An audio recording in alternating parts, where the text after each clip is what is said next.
Okay, everyone, welcome to the Yurugu book discussion. I wrote some questions down in my notebook, but I can't find my notebook right now, so I'll just try to remember one of All them. right, wait. I kind of had an idea for an activity for us to begin with. Oh, okay. Maybe, yeah. Okay, let's do that. Yeah. Can I get screen? Can I share? Can I get host so I can share my screen?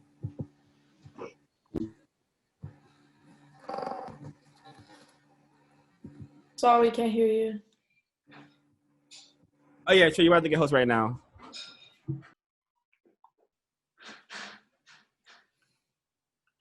Cool way to get us grounded in this chapter was by reading the intentions that she has set in the introduction on page 24 and 25.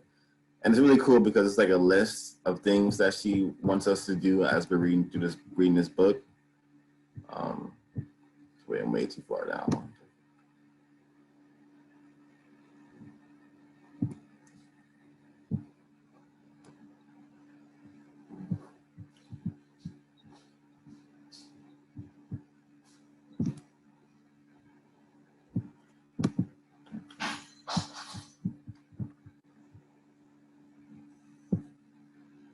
All right.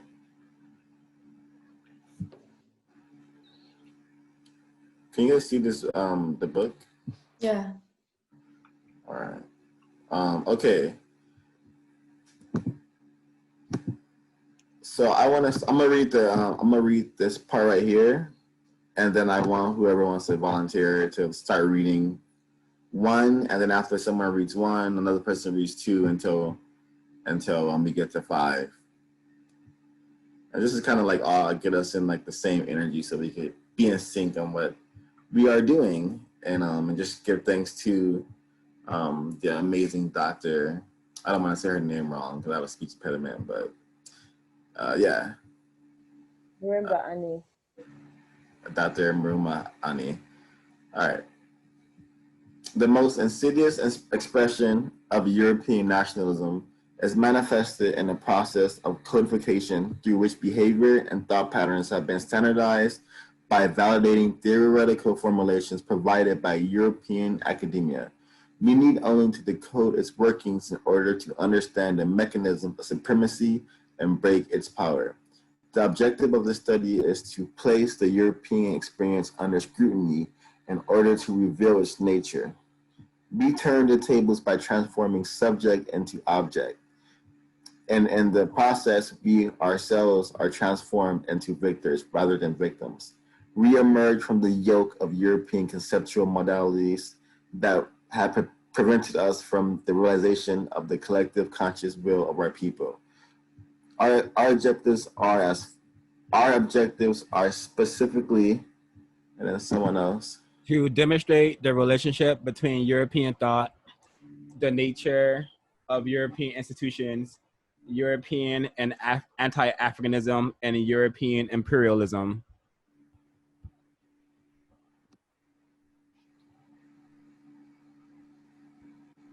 Can someone else read the rest? Can someone take over and read the following numbers, please? To remove the cloak of universalism from European choice, value, particularism, European interest, and Eurocentrism.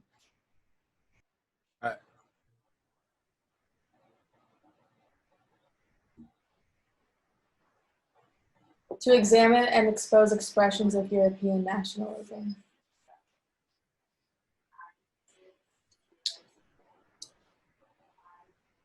Let's still read four. To understand the To understand the asili of. Go for it. Go ahead, Lon. I'll read the next one. Okay, so to understand the asili or fundamental germinating principle of European cultural development and thus to provide a tool for the explanation of European thought and behavior as part of a consistently patterned ideological construct. This is achieved through an ideological focus that recognizes Europe as a powerful monolith that it is. The compelling question that this study asks and answers is, what accounts for European power and Europe's successful domination of the world?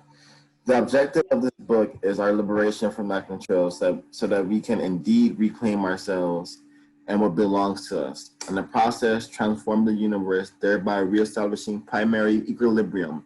The intent is to speak with the voice of African nationhood and to be inspired by the collective vision of people and our ancestors. So that was really good to like read that and get us and see what this book has intended for us all to do. You know, unpack, scrutinize, and really, really break down racism, white supremacy, and how the European mind, the European culture exists to sustain that. And basically the culture of Europeanness is white supremacy. Okay, so the question I had for you guys, so we learned that the Usili is not meant to be changed, right? So if the Usili is not meant to be changed, what do we do about the nature of the European? If we're all on the same page, we all should be aware how the European has split himself from his own humanity. So what do we do about the European if we can't change their Usili? What must be done? Questions? I think one thing that can be done is to maybe definitely limit interaction or limit their influence in decisions and institutions, I guess. That was one for me. I can go on.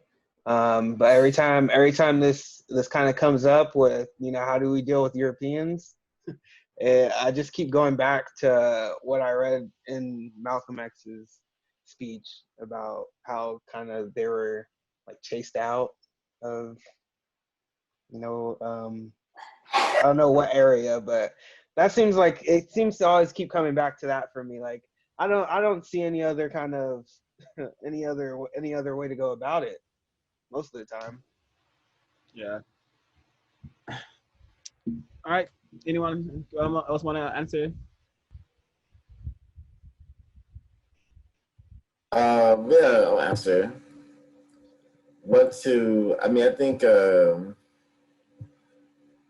eventually there has to be like a complete replacement of the racism, white supremacy system. And how that happens is ultimately up to either two groups, the group that's already in power or the group that is developed once critical mass is attained. And white people, well, people who classify themselves as white are already working towards the genocide of Black people right now. So I think stopping that from happening is how we deal with racism and white supremacy. Yeah. You don't have to just talk. Yeah, just talk. Please. Okay.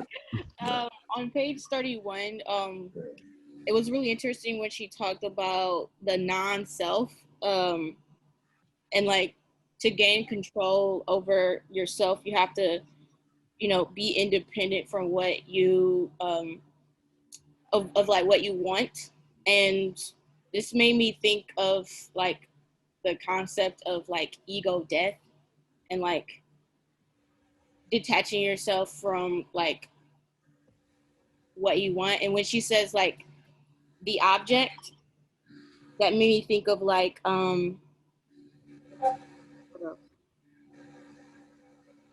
just looking at my notes, just trying to go back of like in my thinking.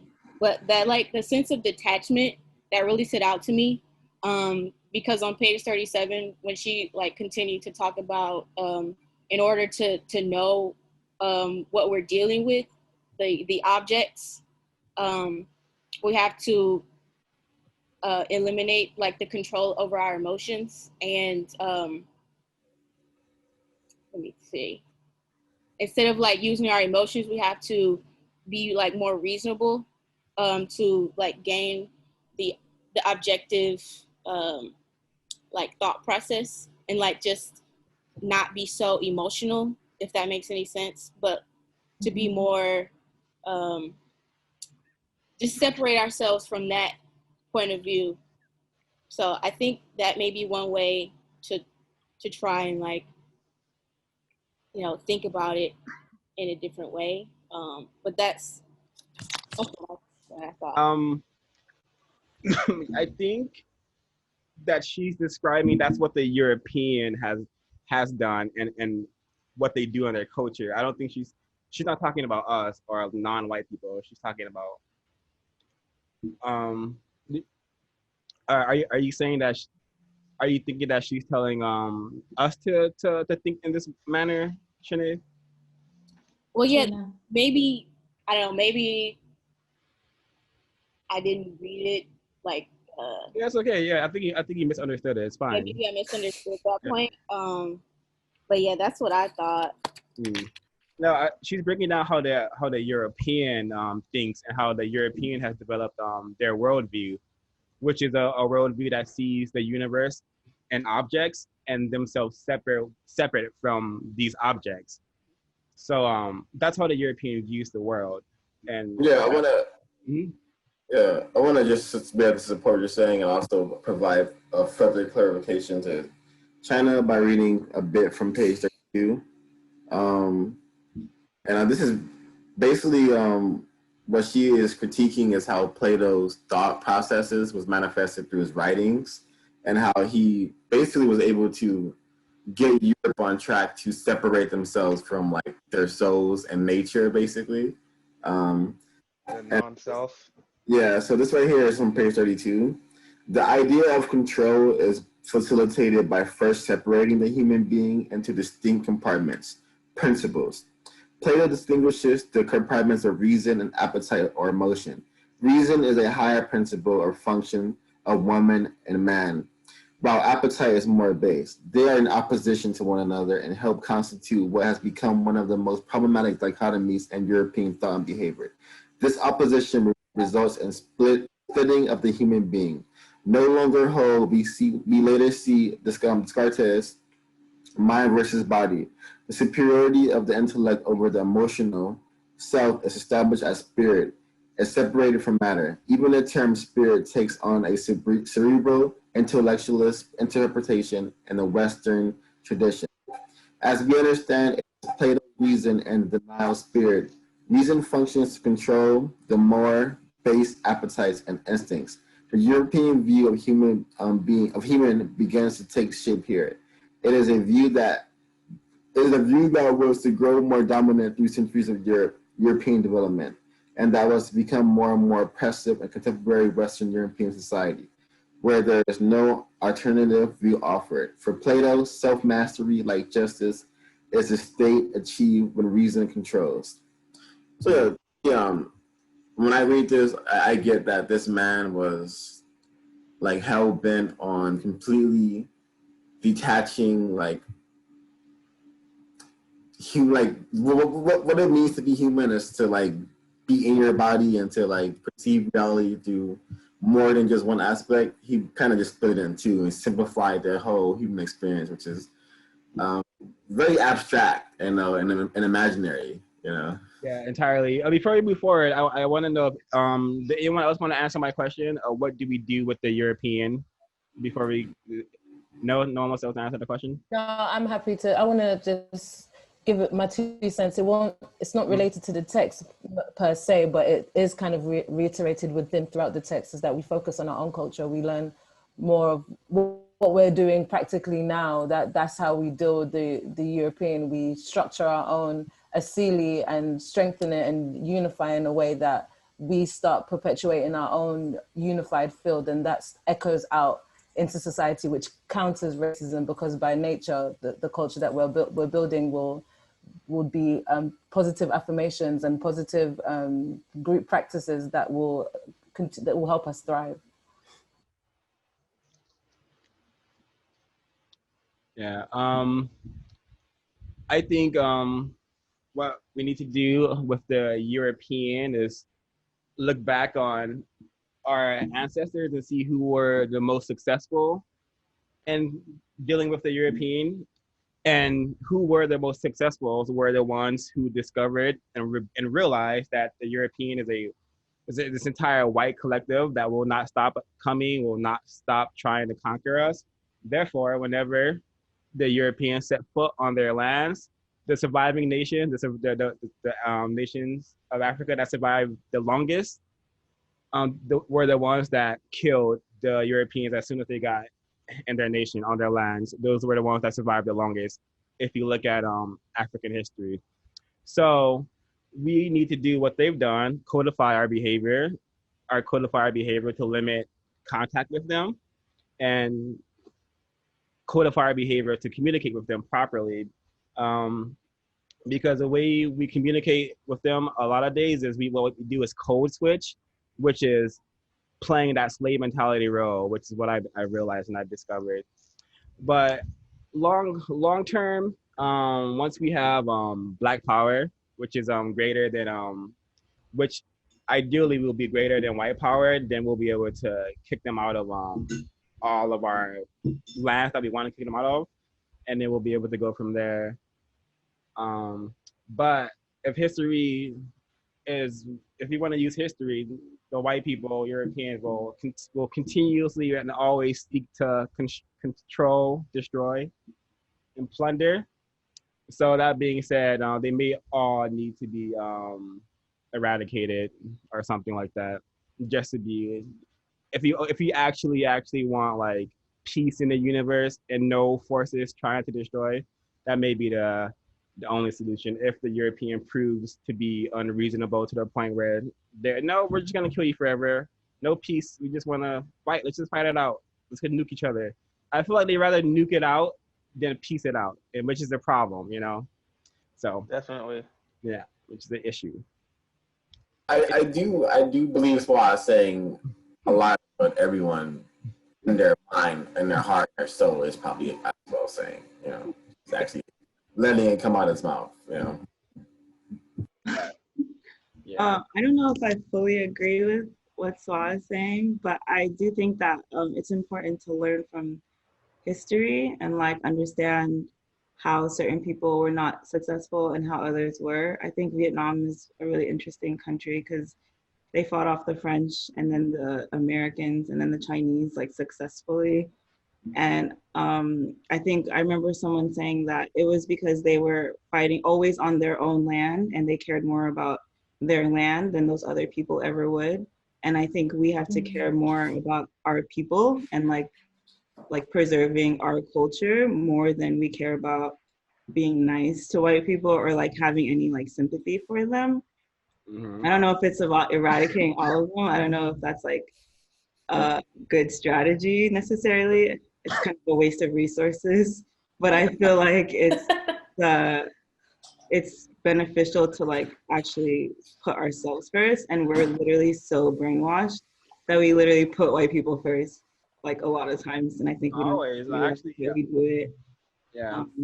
Yeah, and I think it's important to like talk about white supremacy and not in a way where you're trying to convince a white person to care. Mm-hmm. I think it's more important to talk about it to like non-white people. Yeah. Yeah.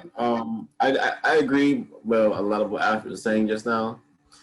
Personally, I've been really thinking about, I have all these skills. Like I could do a lot of good in my actual homeland country, and I do think a lot of Black people and Black Americans should think about taking their skills and their power to their homeland.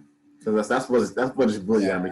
It's really gonna require to like dismantle white supremacy. I'm totally aware, and we all should be aware that we're no match against the white dominators, the white supremacy system, unless we go back to our Africanness. We cannot fight the European with a European mind because that's just too chaotic and too destructive. So we have to, cleanse ourselves from our European programming, which is what we're doing in this book club, and developing a codified behavior, which we will be doing through Neely Fuller's The Code Book. So I think we're on the right path. Ash is totally right. We need to focus on ourselves and stop being nice to white people.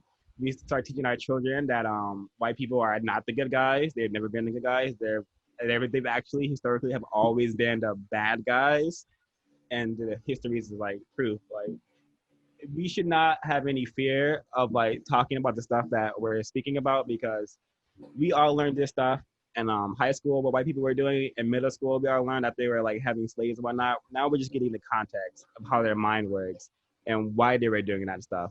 So we don't need to prove to anyone that white people are bad. It's in the pudding.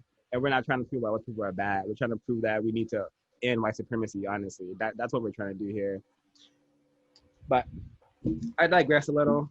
I want to read this because I think it's really, really important to always be aware of this. The universe, this is on the first page of the chapter. The African worldview and the worldviews of other people who are not of European origins all appear to have certain themes in common. The universe to which they relate is sacred in origin, is organic, and is true cosmos. Human beings are part of the cosmos and such relate intimately with other cosmic beings. All right, this is like part of our cosmic responsibility to end white supremacy, because I'm sure we all can resonate with this, right? I'm sure we all can vibe with what I just read. Am I correct? Or do you guys feel like you guys aren't cosmic beings? You guys are just yeah. Well, I'm not sure if I'm a cosmic being, but when I was reading the book on page 45, when she talks about Plato and like how he kind of didn't agree with like the like Native American thinking and like African thinking of like being one with the like cosmos, and how it was like more like right brain thinking, and that like the right brain wasn't like the intellectual side of the brain, and like since it wasn't like the intellectual side of the brain that it wasn't like important. And I think that was kind of like, that was in my notes where I wrote like more Plato smoke, because this is like where she was where she was like really going hard on like negating like his thought process, like Plato's like the way he was thinking of like how being like super left brain and super rational all the time is like not the right way to go. But when you mentioned the cosmos, it just made me think of that in my notes. I would love to unpack why you don't feel like a cosmic being. Okay. What Likewise. I understand a cosmic being is just being someone who has like a very specific cosmic responsibility in the universe.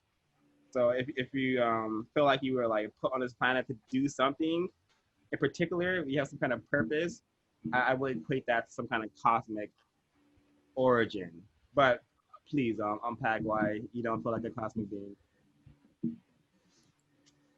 You want me to unpack that or try to unpack that? No. You said you don't feel like a cosmic being. I want you to unpack that. Well, I said I don't think that. I'm not sure about it. You know, I could possibly be of the cosmos, made of stardust. But I'm just not sure. You know, I need to learn more, like do more research. But reading this book, reading the first like chapter of this book was really, it got me thinking about, the left and the right brain, the cosmos, and the rational, the grounded thinking versus like the detached thinking. But to answer your question, I'm not too sure if I could unpack that right now. I would probably have to do like more like internal thinking instead of just like reading the book is helping me, but I would need to do like more me thinking instead of more. Yeah, I totally understand. Yeah. I want to talk about okay, I wanted to go first real quick. I just kind of wanted to comment on what Shayna, right? Yeah. Shayna was saying. I feel like we are cosmic beings. I just feel like due to European culture and conditioning, I feel like we don't have the tools to feel like that anymore, or we aren't connected with that anymore. Which just kind of goes deeper into the conditioning that we've been feeling. Like I've always known and I've always felt from whatever age that, you know, going to church just didn't feel right. Like this didn't feel like this was like there was anything special happening here, you know? And, you know, with the text we've been reading and it exposing Christianity and just religions in general, you know, it's just like you've been so disconnected from what that spirituality and, like she was saying in the book, like that cosmic feeling, that I think a lot of us don't have that same feeling that you're trying to describe. Like I know that I'm a cosmic being, but it's very hard for me to describe what that feels like. You know what? You just made me think of something.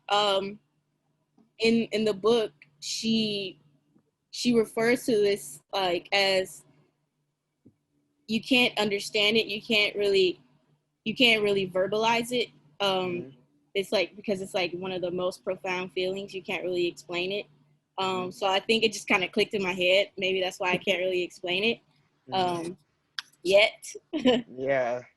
So I think that's also, you know, one of the things I kind of hope this book will help me, like, you know, kind of piece together and connect to, is just kind of like having the like, where do I go from here? You know, like you're exposing a lot of things, so I want to know, like, how can I start fixing them? You know, as you're exposing them, I want to also actively like fix them and change them. So I'm hoping that the book will also be able to give me like kind of resources to figure out how to reconnect to that.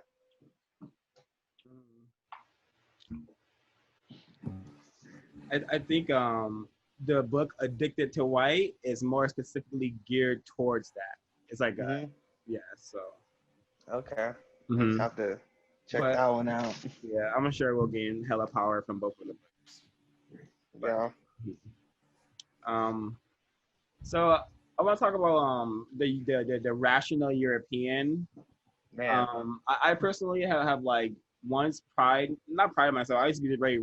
First of all, I'm left-handed. I don't know if left-handed people are just more like rational, or they just feel more, you know, intellectual or more intelligent than other people. But like I used to be just really like wickedly rational, and I would just really like split my psyche into pieces and just like operate just really I would say robotic. And this book is allowing me to understand how my platonic thinking, my dichotomizing my mind allowed me to really do some really like horrible things and justify them too, you know, and really just really do bad things and really feel like, I don't even know if it was guilt. I don't know if I was capable of feeling guilt. You know, maybe I was just like, you know, sad at myself for getting caught. I don't know. It's just that like we're really like me personally is really made a demented creature under the European oppression. But I'm glad to be liberating myself from this conditioning. But goddamn, I'm just like, wow, this is like, am I Plato reincarnated? No, oh man. No, I'm just. I don't mean to like rebuttal on that, but if you are writing left-handed, then that means the right brain function. So it would be your right brain that will make you. Basically, that's what's being exercised and stimulated when you use your left hand. Oh, okay. I may be wrong. Just I think general fact. I have heard that too. What were we saying, Ezekiel? My bad. Oh no, sorry. I was just agreeing with Mary pretty much. Go ahead. But I know reading this book, I was also reading about how like I once used to like operate from a very, very like whatever happens to you is temporary and it's not a big deal. And we're not really like, we're always changing, we're always becoming. And I used to totally have that type of a mindset where I was like, just did not care about things, you know. I just kind of did things that I wanted to do, and people were hurt in the process. It was up to them to not be hurt anymore. And it was just really and as I'm reading this, I see that this is like in the context of, okay, I'm a Black person living underneath like this European regime of racism and supremacy. So like the trauma that I like eat up on a regular basis really turned me into a statue of like not really caring about other people's emotions because my own emotions were already like tight gridlocked by my own mind, you know. Yeah. But yeah, so I definitely used to be a thinker for sure. Yeah, and I just want to say a comment. Like under the state of like being constantly terrorized, I became a terrorizer. You know, that's what trauma does, maybe. Yeah, one thing that's also said is that men use their left side of their brain more, and women use the right side of their brain more. And I feel like understanding the premises of this book and it just basically breaking down how many levels that we actually have auto responses that are maybe are European. So what, it is possibly that the patriarchal part of society that conditions the men have pushed them more to use their logic side, and women and the women or hormones and just our affiliation, because we are prone to conditioning, but just our affiliations make us use our right side of the brain more, maybe. Well, Mary opened up the door for something strictly from page 36, and I really do think that this platonic way of thinking kind of led to patriarchy being created and sustained. For example, it was already there before this. Yeah, well, this definitely was like refined by Plato. Sure. And the little quote is, well, there's a bunch of quotes that depict women as not having control, the necessary control to be full, sentient knowers. Whatever the fuck Plato was talking about. It was really abstract. So it's hard to say one thing that it is. But yeah, on page 36, it talks about how i.e. it literally says men were to control women, and the political implications of this consistent and unified theory are not difficult to extrapolate. Plato has already described what for Europe becomes the ideal state, one in which the human being has gained control of himself, in turn controls those who haven't. Women, of course, were perceived as to not having control, and not having the necessary control. It will follow that the universe is then put in order by the nation of peoples who are higher, controlled by reason. So yeah, it's just very like, here's some pseudo-sexist, misogynist science right here for our eyes to like look at. Because a lot of people will say, nothing. I'm not gonna go on to like what people say. They want to focus on the book and facts. But yeah. Yeah, I agree with what Trey was saying, and I think that passage is really good because I feel like it's totally just the world we live in right now, encapsulated in like a couple sentences of like our whole governmental system, our whole education system, like the few having this idea of like controlling like the masses who are just don't have any control over their emotions or sense of self. And I just really love this chapter so far. Like I love the way she lays everything out, how she starts off with it, and like it just flows to the point where you understand how a whole society could be set up with just like this thought process. And I really like the way she talks about philosophers, because I think people always think of philosophers as like do-gooders, or people who are just like thinking about things and like trying to figure the world out, but really it's about like another avenue of like social control and like controlling the masses. And like Plato is this very like privileged person who is trying to find a way to like set up a society where other privileged people can control everyone else. And I really liked how she showed that, because I've never thought of philosophy in that way. And so it was like really eye-opening to me. Yeah, I think that's all I'm gonna say. This is on page 37, and this is referring to how Plato wanted to like, you know, make a more conquering European worldview. And this is also in context to like our current reality that we live in, And I just want you to like, I just personally think that we live in like a reality where most humans around us live in some kind of fantasy where they're not aware of what's happening. They're not aware of race and white supremacy. They actually think that like they could like pave some kind of good life for themselves, unaware that everything that we own is owned by the white supremacists. Everything that like who owns the money, white supremacists, who owns our homes, all the white supremacists own all this shit. Okay, and if they want to, they can come kill us at any moment as well. So, but people still live in this fantasy like this is not the reality. So I want to read this. Plato wanted to change all that. He was proposing a revolution in thought. This revolution was necessary in order to satisfy the European utamo rojo.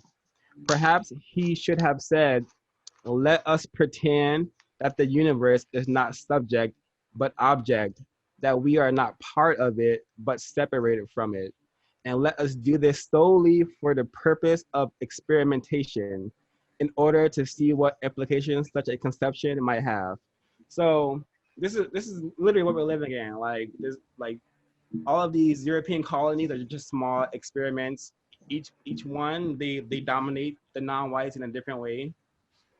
Um, yeah, and I just think it echoes that we live in this current society where people are still pretending that that we're not supposed to be taking care of like the universe. We're just here to like I don't know. I don't know. Yeah. So, I thought it was also when she kind of, I think it's very like telling and very interesting, like that Platonic view of things is present in every like aspect of human activity. You know, it's everywhere, and I didn't even know that that was like Plato was kind of credited for thinking like that. mm. So I like Platonic, that's Plato. But one of the questions, because you guys kind of keep reading and kind of talking about Plato, is, and something I'm not sure if she really like clarified, but you guys have kind of like said it, like Plato had. Do you guys think he was like aware of what he was doing, like like? I think he was guided by people above him to continuously create the same rhetoric around like being superior beings. Because Aristotle was doing the same thing, Socrates was doing the same thing. They're all doing the exact same thing in their own way. That's what I personally think. Yeah. I don't even think he was guided. I think he was guiding. Like I think we don't understand the like impact philosophy had in back in the day. And I think he was like I think he's very much like intentionally doing this, like knowing the type of world he wants to set up and knowing like how to build a subordinate class of people. Like yeah, I guess if you just look at his teachings of like how it's only possible for so many people to be intelligent and that the few have to rule the many. I think that's like some of his philosophy, his grand philosophy. And that being said, he's definitely conjuring this rhetoric and this literature to conquer and dominate, I believe. You think like his intentions though were kind of like, I guess, white supremacy?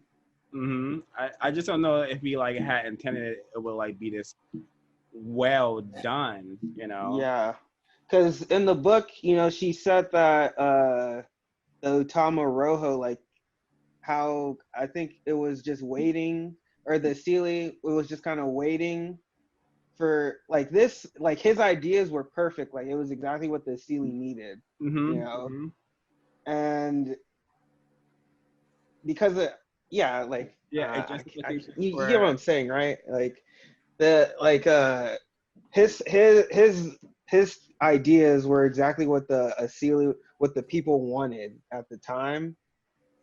But like you were saying, like I'm not sure if he was intentional about having it being so powerful and establishing this kind of dominant white supremacy that we're seeing. Yeah, but I think this is like this is one of like the earlier white institutions, and I think this is where we began to see institutions like the academia began to have that like institutional like racist power. And then like I think this is like where this is starting to happen, unfortunately.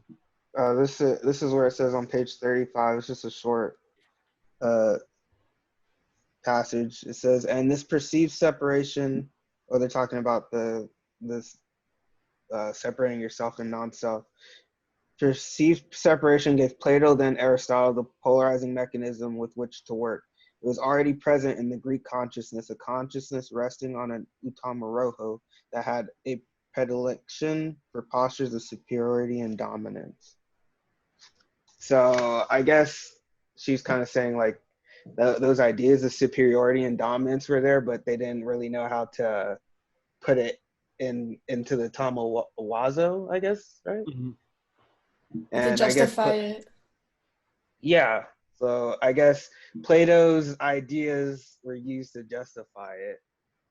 But like again, like I was saying, I'm not sure if when Plato was when he was thinking about these things, whether those were his intentions. I'm not sure if I've been convinced. Oh man, I just had like I was thinking about something I said earlier, and then I saw this highlighted. I just want to share this and have a comment. The mind is trained from birth to think in terms of dichotomies or split. The splits become irreconcilable, antagonistic opposites. Mm-hmm. Holistic conceptions become almost impossible given this mindset. So I think this is one of the highlights that wanted me to ask you guys, what do we do with the European? Mm-hmm. And this is on page 33, and yeah, maybe Ashley's right.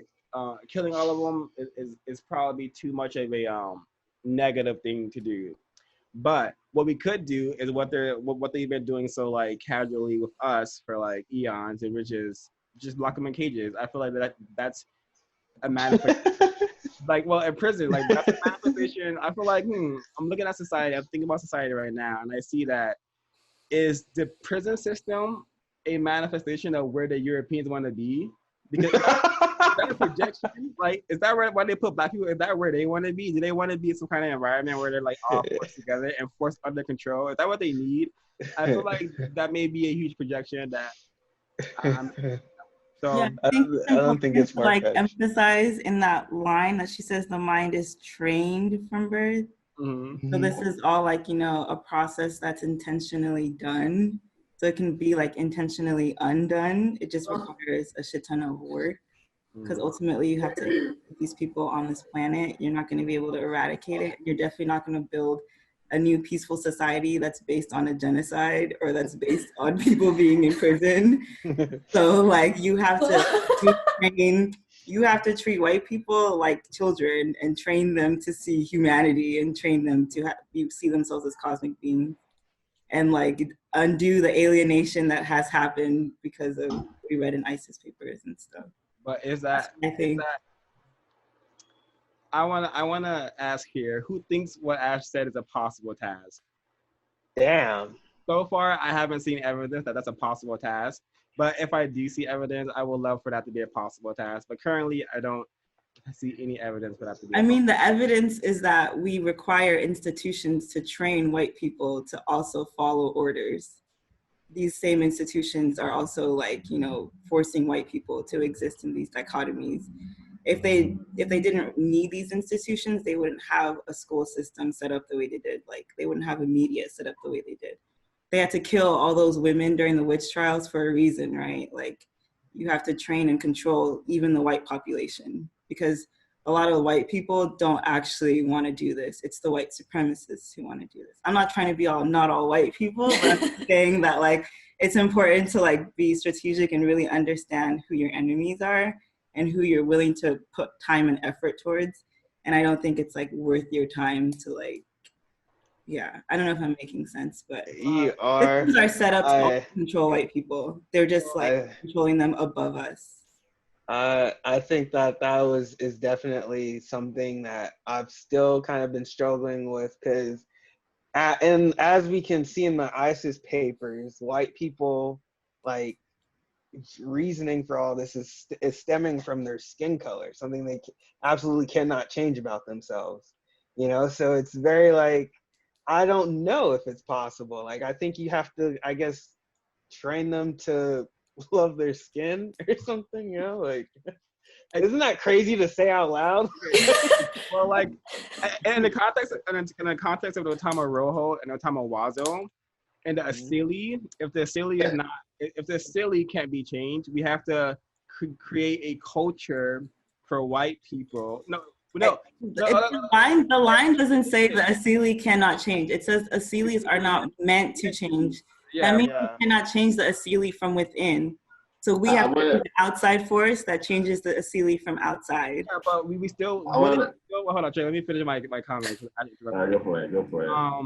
Wouldn't we have to still give them an Otama Rojo that satisfy the control and domination aspect that they thrive for? Wouldn't we need to give them something like that, or is that something that can the Otama Rojo be replaced? Like, or we'll see. Ash, what's going on? I mean, you know, anyone else feel free to jump in. But like, if Asilis are not meant to change from within, like I said before, we can change the Asili from outside. That you can change the Otama Rojo from outside. I feel like y'all are kind of believing in similar things, like Swa saying, like you have to just make a whole new system. Yeah, but you can't base that system off of no white people being there. Because what do you even classify as white? There's many people who it becomes very complicated and convoluted and a waste of our time, honestly. European. Yeah. Even then, I hear you, Ash. I think the people who classify themselves as white are beyond saving. I think the whole thing of like, oh my God, there's good white people. Of course, there's good people in all categories of life, but it doesn't amount to the collective energy force that we need.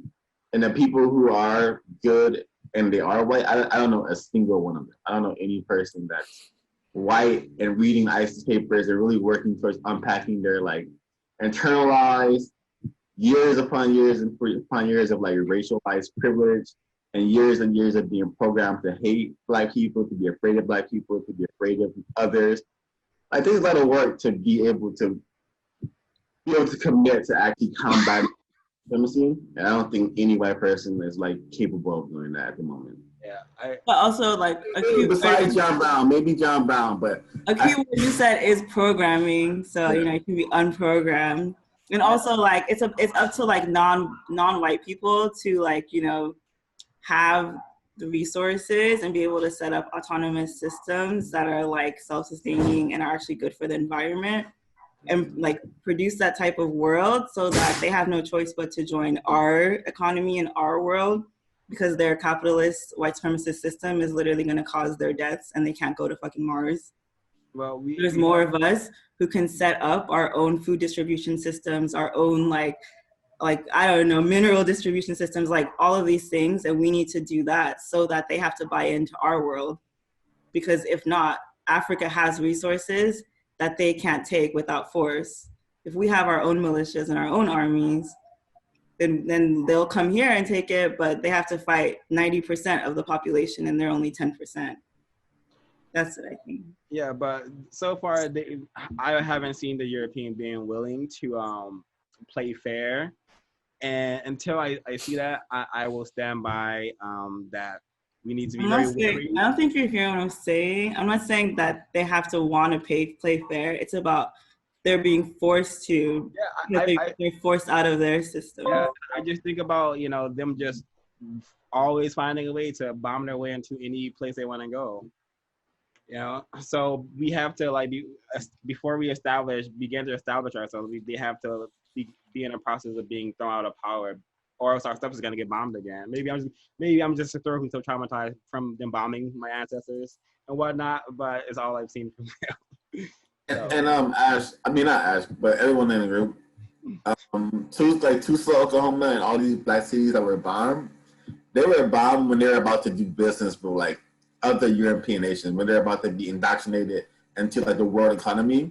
So they were actually very close to doing what Ash is saying, controlling their own resources. I'm not saying you join their economies. But basically, you don't work with European people. They were going to have control over their own resources, is what I'm saying. And then what happened? They got nuked. You know, they got not nuked with nuclear weapons, but they got decimated and blown up. And then you have people like Gaddafi, who was also going to like give a part of Africa back its own control with resources. He was killed as well. So when we do make these strides, they're going to start killing us like by the masses. They're gonna kill us either way, right? What are you gonna do? Set up an army and kill all white people? How? They have a I never said that. I know that's what you can eradicate them either way. I mean, I should stop. I never said any of that. I never said any of that. I'm saying, like, I don't understand the alternative is eradicating them. I never presented an alternative. All I'm saying is that we have to like let go of these futile thoughts of them being savable or being worth our time and energy. Focus on our own research and our own like our own people and our own like struggle. That's what I'm saying. Not if they're good or worth saving. That's such a waste of energy and time. You guys are saying the same thing. But the question, like, I don't know. I just feel like that's what I've been trying to say, but the question was posed. That's a tough topic. Yeah, but I never said anything about. I don't think killing is the answer, you know. But I don't think saving people is the answer. Or like trying to, talk about them is the answer either. You know? On that note, I have a question for everybody. Well, maybe it'll be a little more. I feel like we're going circular thoughts, but it's important dialogue, and I'm like really. This is like, I'm gonna like really chew on this, but anyways, I was like, just a lot of this was really resonating with me about like how I've had to separate myself in just like in every professional space I've been. Like I did an exercise in group therapy once. It was like, who do you think you bring to your professional self? And I was like, I don't think I bring any of myself. Like they don't know who I am at all. And so I was like wondering, and the other people in the room, it was like all of the people who are like more traditionally accepted in academic spaces. So like all the white women were like way more comfortable bringing themselves. And so I realized that's like a defense mechanism and like, and a reaction to like when yourself is like unwelcome or can be burned by like the dominant energies in the space. So I think, and I'm still working on this because I don't think it's sustainable to like not be my full self, but I was wondering if anyone else here like has had experiences like that. Like I feel like it's deeper than code switching. It's like you have to turn a part of yourself on, because I used to think code switching is just like, oh yeah, like I can talk a certain way and I know not to like express anti-capitalist politics or like, but it's really like I can't even talk about like 80% of my life or like make jokes. Like these people don't even know I'm funny. And I'm around them all day. Like you really have no idea about anything about me, like anything. So just like how do you counter that? And like how do you, fight against basically everything this European thought is of like separating your mental space and your true self? Well, whenever I'm having to operate in the system, I just know that like we're all playing the white supremacy game, so I just play as a game. I just know. I just think I've developed a really good skill of dealing with white people, not by being mean to them, just by being like real to them, and like I've like mastered their like political language where I'm talking about racism and white supremacy, but I'm not using that language. So I think you just have to be aware that you're playing this game, and if you want to be real with yourself, you want to be a real person. When the white supremacist manifestation arises, you have to, be comfortable and brave enough to call it out. Because I'm sure a lot of the like reasons why you can't, be yourself is because like the Europeans have, made yourself, like you said earlier, like a defense mechanism from your actual self. So I don't know if I answered your question a little bit, if I gave you any usable advice, but that's my 2 cents. If anyone else has. I'll piggyback off of that. You were saying like the game of professionalism. It's almost asking yourself, what kind of end result do you want from being in that space? Like me personally, I like completely denounce professionalism. It's rooted in white supremacy. It's not allowing you to put your best self forward, right? So I've been privileged enough to, you know, work in a space where I know I can get another job if they don't accept me in there. And having that type of confidence really just kind of allows me to say what I need to say and not worry about the repercussions, because I know that every other person in that room wants to voice themselves, but they've also put that defense mechanism up. So I don't know. I think that it's a touchy subject, but yeah, for me, denouncing it has been like the biggest liberation for myself, and not and just in being here. So yeah. Thank you, Noel. Yeah, I'm an engineer, and I've been working at my super professional ass job, and it was like very soul killing. But I think most of the times when I was at work, I would just be like, this is not rational. We shouldn't be working this many hours. Why are we doing this? I don't get to see my daughter. And I would just leave if I had to leave. Like, if I have to pick up my kid, I don't care. I'm going. And I think like after a while, people would start coming to me to like complain about the and like wanting to organize and like all of this stuff. And people were like seeing me as like some sort of vessel, because I think I think all those white women, as much as they are feeling like they are like have everything to give, like they're still selling themselves. And I'm sure for them it's probably a little bit fucking demeaning to have to sell yourself to this corporation that can like throw you away. Like, or I guess you work for a school, so maybe it's different, but and I think that a lot of people feel that way, but they don't want to express it. So like even people who are so brainwashed, at the end of the day, they have to like go home and know that they could potentially be like, their lives could potentially like ruined from whatever corporation or boss just not wanting to fuck with them anymore. And that type of insecurity is deep rooted in everyone. So I think it's just like being that vessel of truth and just being like, this isn't how our society should be run, is pretty powerful. Can I add one more thing? To piggyback back off of that, that kind of goes into like beginning to have these conversations, you know, because at the end of the day, we're all ingrained in this system, and every single one of us is being oppressed, right?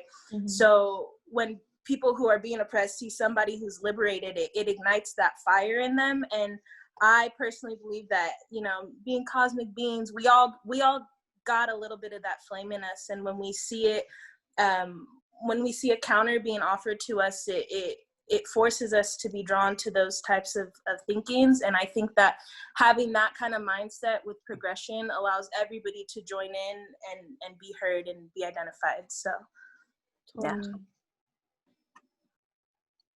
Kind of going through that right now, working, you know, as a super corporate graphic designer for like these big companies. I can really never be myself, like completely. I always have to put on the, you know, hi, my name is Shayna. Yeah, yeah. But I'm still going through it, so you're not alone. I'm actually like 100% in the process, like right now. I just had like 3 interviews like last week because I lost my job because of COVID. So I'm like, I'm down for whatever right now, honestly. If I could get out of the corporate system, because I feel like this is like the perfect time to like not be in it. But if I could get out of it, I definitely would, and like start my own business, be my own, like be an artist for like, you know, myself, instead of like these companies that really don't care about me at all. And I'm just like a workhorse for art, which is really like doesn't feel good at all. Yeah, I will be out of there. I will be out of it, but I'm not sure how to get out of it. I kind of feel like I'm just like in the machine, you know, like I'm just going with emotions and like I'm just doing my thing. Like, this is what I'm supposed to do. You know, I'm supposed to, you know, just get a job and like, you know, even though I'm trying to be an artist and like still do it like what's in my heart and soul, but like it's still like in a capitalistic like way for like a big company, and like it's not art that I want to do in my soul. It's like, this is what like Netflix wants me to do. this is what Disney wants me to do, but it's not really like what I want to do. So I kind of just like going on a tangent, but I just want to let you know that I understand how you feel. Cause like my sister, she's also a scientist too. You're like an astro scientist. Yeah. She's a microbiologist. Sick. So like really, we're like kind of the same person, but different because she's a scientist. I'm an artist. But I can see how you feel knowing like what she's gone through as a scientist and what you're saying. I feel you. That's what I feel you. That's it. Thank you, Shayna. Yeah, you're welcome. Yeah, I think I'm just trying to put that into the context of like all of this, like the bullshit comes from this European ideology, which is like insane. Like I've never thought of dichotomies leading to hierarchy, because even though obviously white supremacy is like what's causing everything, it's because it's a hierarchy. Like that's the fucked up issue, and like with everything with class and imperialism. So yeah, I wanna read this. So I think it's gonna echo everyone's sentiments. This concept of the autonomous thinking self has locked the European into a narrow and limiting view of the human. It's precipitated a kind of spiritual retardation in which painful isolation and alienation either incapacitates participants in the culture or makes them extremely efficient competitors, aggressors, and technocrats. So this is what we're dealing with. Well, yeah. This is what we're dealing with. We're dealing with a society. We've all been like made like, you know, mentally in some capacity, spiritually in some capacity, psychologically, in a lot of capacities. We've just been Trey? I want to respond to Sarah like every day.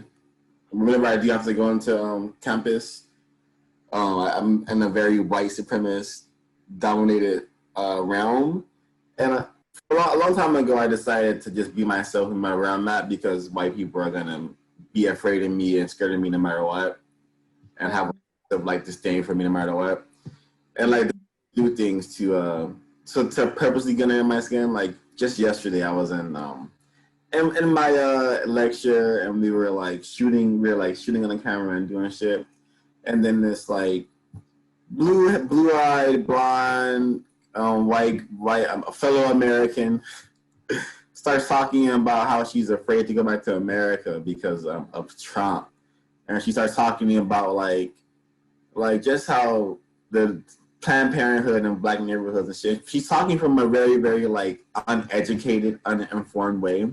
So I have to I hate when people talk about race around me, especially if they're not talking about it correctly. They're talking about it from like it's a commercial, you know. Mm-hmm. So like, of course, I have to suppress a lot of rage and angst that comes up, but I have to confront them and say, hey, you know what you're saying is not correct. And they're talking about eugenics. You're talking about a lot of stuff you don't understand, nor do you care about. You just is like a tattoo for you. You want to just show it off. It's not real, and your empathy is like very false. You don't give a fuck. So I'm very, very open with these people. I would tell them to their face, they're lying, or I'll be at like a event and then they'll say the N-word in front of me, and I'll just say, don't. I'm not like outside. Next time you say it in front of me, I'm not gonna be a warning. I'll punch you in the face. Like I would say that to these people in my course, because I don't fuck with that.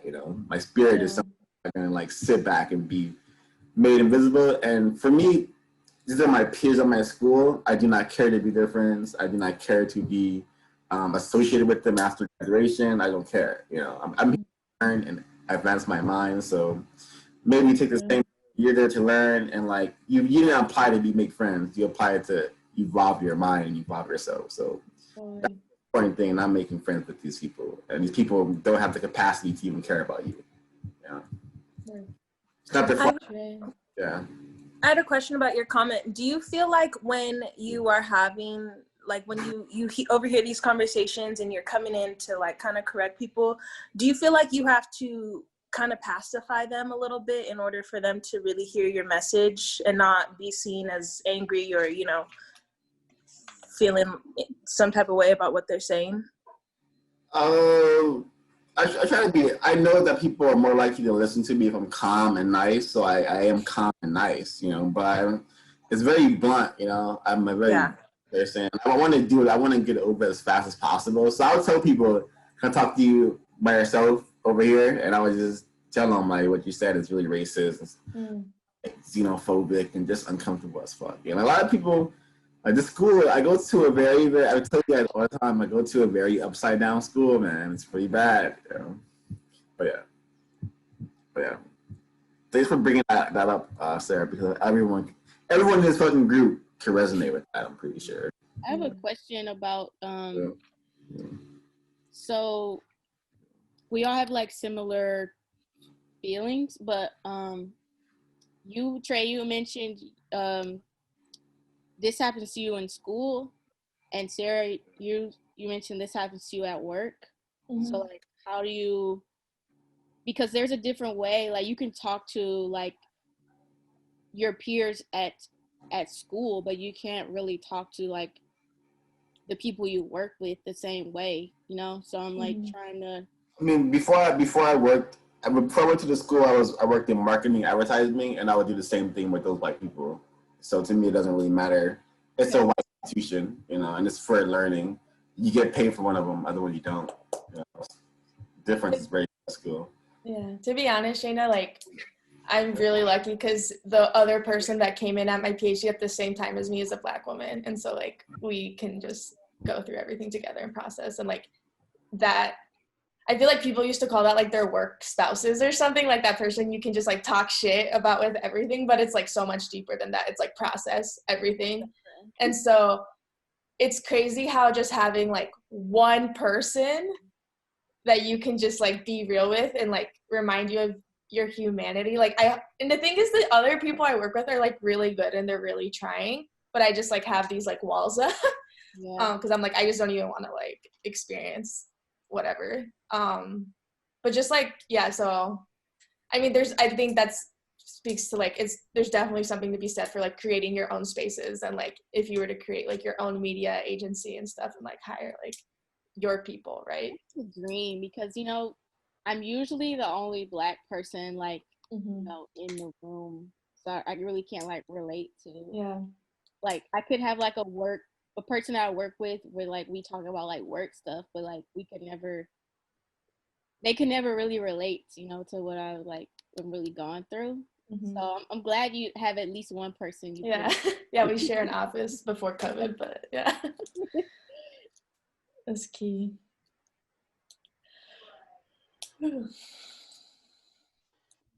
Yeah, you know, just how, you know, you feel like, you know, controlled by with the areas of people activity you guys were mentioning. I want to say that it's on page 48. The desire, need for control, and power are the most important factors in understanding the European facility. So, you know, their system is working just fine, you know, from these testimonies. And I want to talk about why it's so hard to like be heard in these spaces as well, because this happens to do with the fact that they're like rational, and due to their rationality, they justify whatever response they give you. So it doesn't even matter if it's. So I'm just gonna read this. The rational person is not necessarily moral. The moral person, which can explain why, you know, if you bring up a race issue at work, you're more likely to get fired than to get some kind of just action, which is why you have to be really professional in dealing with white supremacy and the people activity of economics. So I'm gonna start over. The rational person is not necessarily the moral person. It may be the rational efficient to think in terms of selective breeding, cloning, and extermination in order to produce the master race. It is neither spiritually nor morally compelling to do so. But yet the Europeans have been doing it for thousands and thousands of years. So that question, what to do about the European?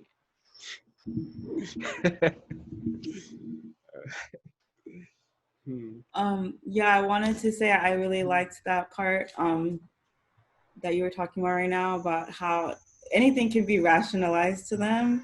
And so it's like, and when you try to have arguments with like the European mind, it's like they will turn everything to like a rationalization, even slavery. And it's like really shows how deeply like detached from any sense of like emotion or cosmic beings.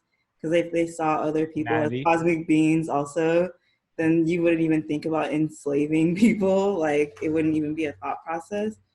And also I was thinking about how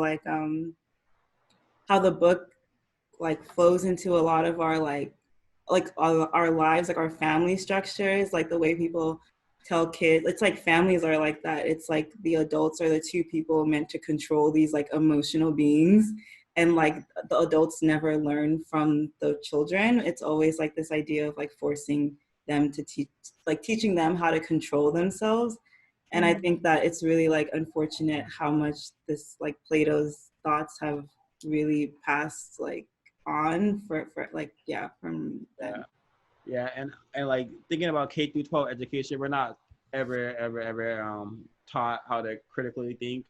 At most, we get that when we get to college, but mostly K through 12, we're just literally memory based and learn a few equations to solve a couple of math problems. It's really like despicable that we call this education, so-called education. Yeah, I wanted to comment on the what you and Asha said about the rationality. I think another reason why it's so hard to talk about racism is because when like we have inherited so much level of trauma from our ancestors, so anything race related like makes us emotional, and the more emotional you are, the less receptive you are going to be to this person who has decided to fight themselves as white. So I think it's they have so many mechanisms to stop what you're saying from entering their aura, their mental capacity, or their feelings, or whatever they want to call what they have. They just have so many roadblocks and so many incomes for you to avoid before you can actually make an impact and be heard. And that's where the rationality comes from. They can rationalize anything, like the person who went to the protest and killed two people, or one person, like Kyle Ryan, whatever his name is, like they're like he's an American hero now. And when there's a video of him shooting another white person in the head, there's a video of him and he's still a hero. So Europeans can rationalize anything. Yeah, white sacrifice. Especially when emotions are involved, AKA protests are emotional things, Mm-hmm. Yeah. And I also think they're like counterproductive. That's just me. Yeah, that's. Yeah, I agree with the emotional thing too, because like I was watching the person who does the forward to this book. I think his name is John Henrik Clarke. Yeah, he was in a debate about Egypt or the history of Egypt against these white people who were basically saying like Egyptians weren't black and things like that. And they kept telling him like, you can't understand because you're too emotionally invested because you're black. And it's like they would not like everything that he said, because I think he didn't go to college or something, but he's like this incredibly smart, well-researched man, like doesn't matter. And they wouldn't believe anything he said when it's like they rationalize that, or but it's like they're also emotionally invested. They just don't realize it because it's like you're obviously invested in making sure that people know that people think that Europeans weren't black too, because you're white and you want to have this idea that white people have invented everything. And so I just think like even when black people try to like reclaim their own history because you're talking about your past and your trauma, it's like seen as invalid because you're emotionally invested in it. And yeah. Plato. Horrible.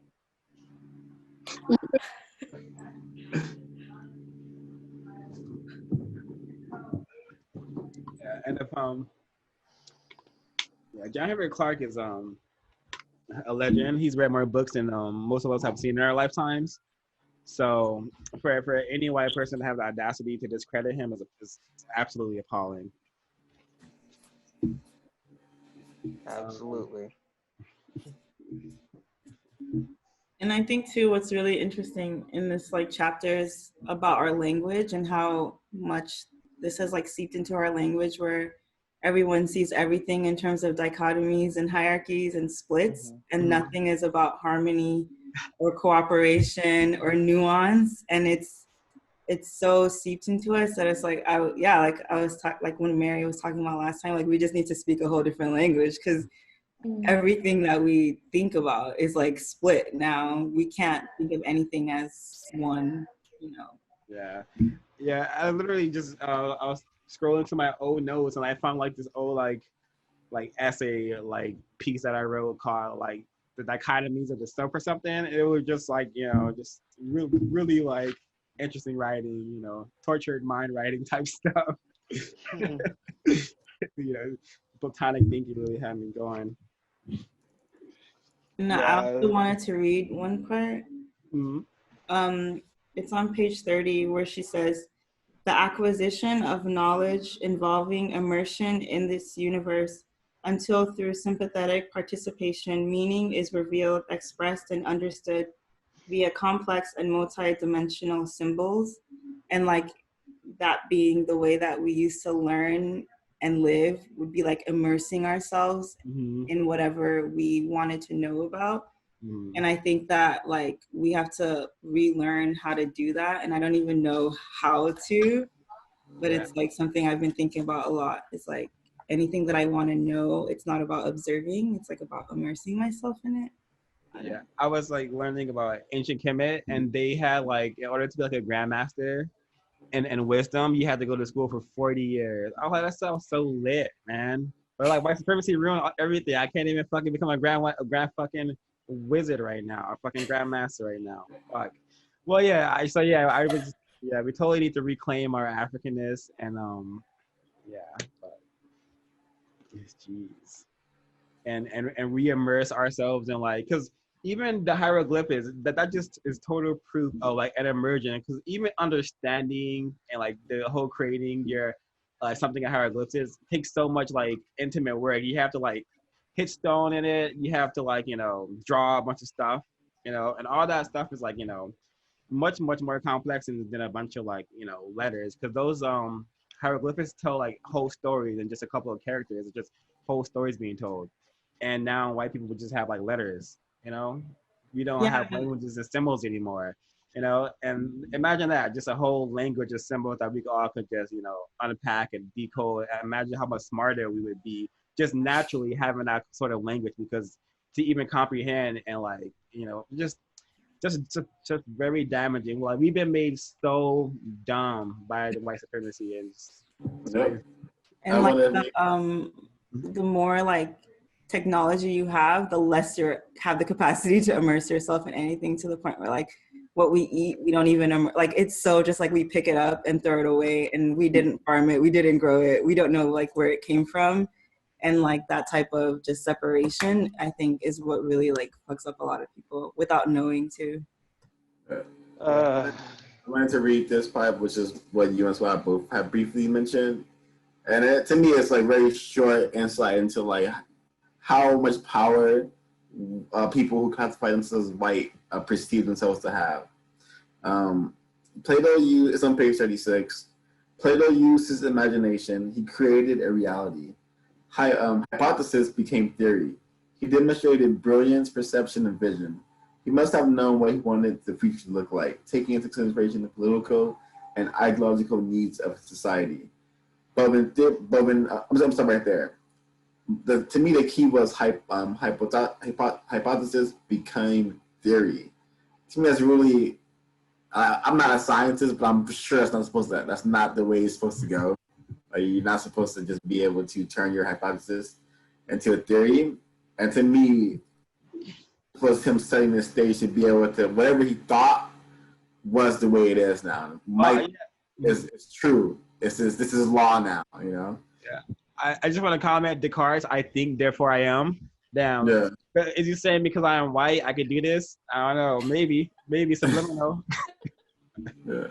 Maybe. Yeah. How do y'all interpret what I just read? Like, he created a reality. Hypothesis became theory. You know? Yeah, that just, I think that contextualizes like, race science, eugenics, because you don't even have to like prove it. You can prove it very superficially. We live in a very superficial society, therefore all these so-called theories can be proven very superficially, and with these so-called statistics that can be easily manipulated. So like, it's just like white supremacy is a holds high value to written word, and because like these and can be put on written word, that's why they have so much value. But they're I was It's parallel to observe the way that European society and white supremacy go hand in hand. Just most rhetorics, most anything that supports what they're doing, even if we are doing it, let's say grime artists that are degrading, they'll put that into the forefront of the mainstream media because that is the consensus they want to push forward. And just with everything that Plato has done through his philosophies is created scientific racism for rest their thoughts, opinions, and their views on, so we can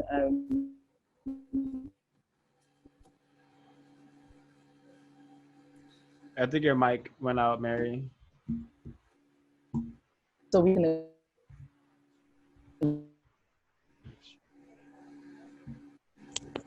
was the majority of what I said heard, or No, you have to stay over.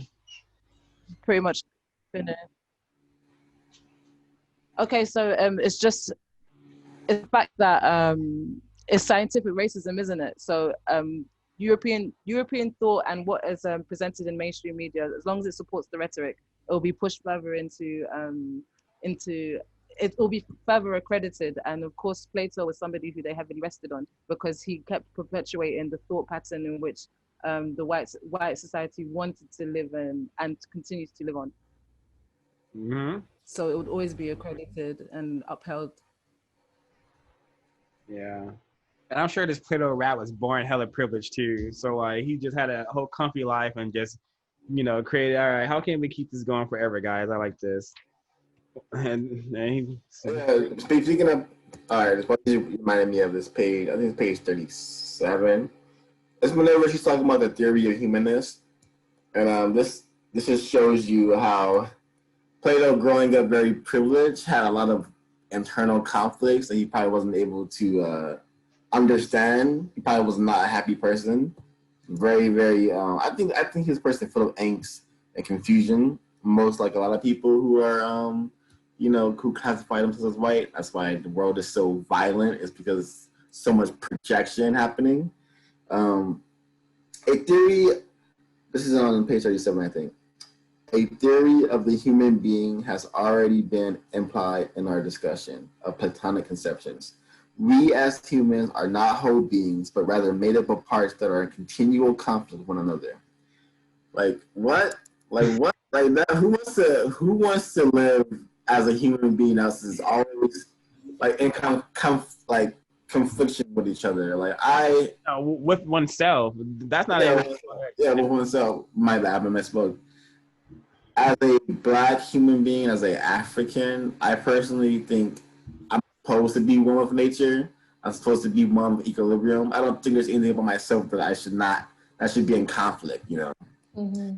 That's how I personally believe. And seeing as this person was able to indoctrinate the majority of Western society to his way of thinking for a long period of time shows that like this thinking has only evolved and been refined. Yeah. And it's still projected. It's still projected into mass media culture, and we still see it every single day.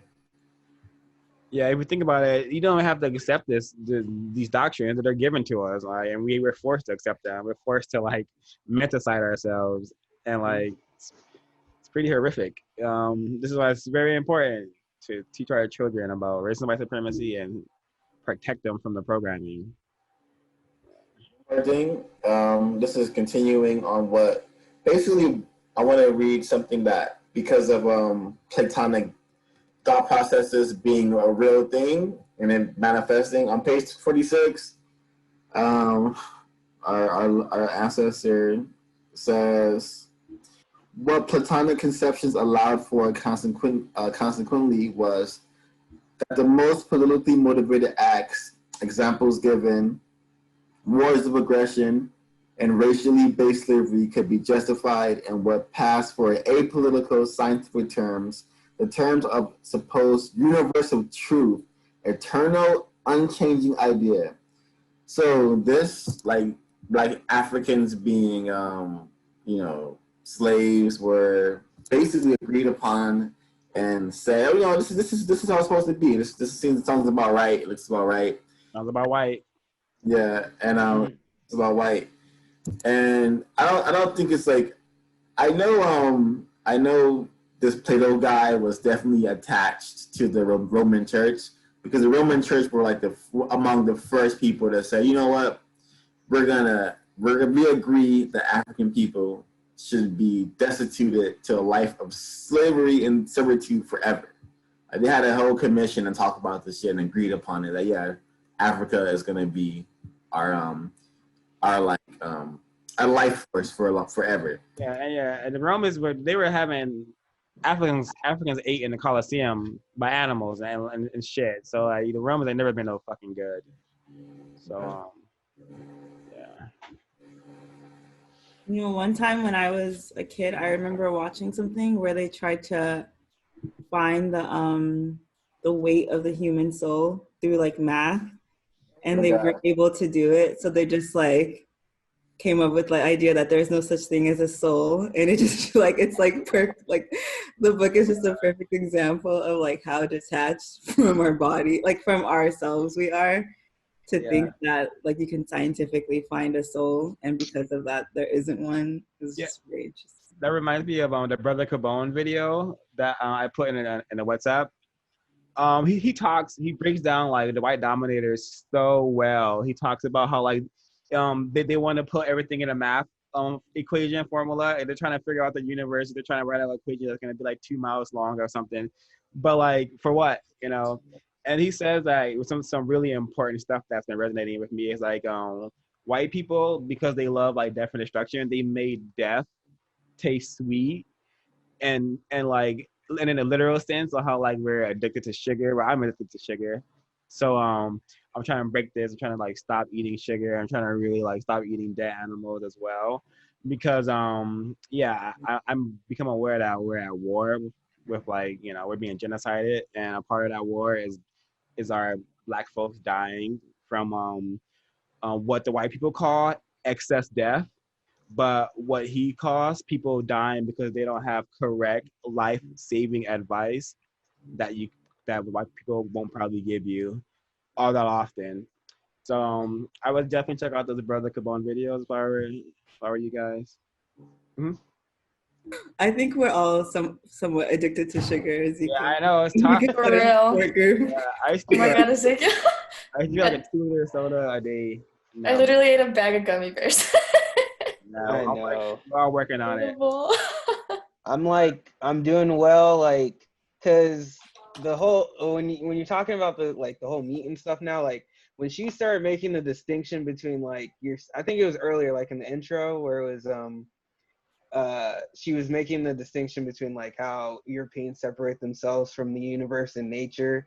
It just really got me like thinking, because I've gone like vegan and vegetarian before, but never really for like the aspect of, you know, not killing animals. You know, it's just, for me, it was more about the health than anything.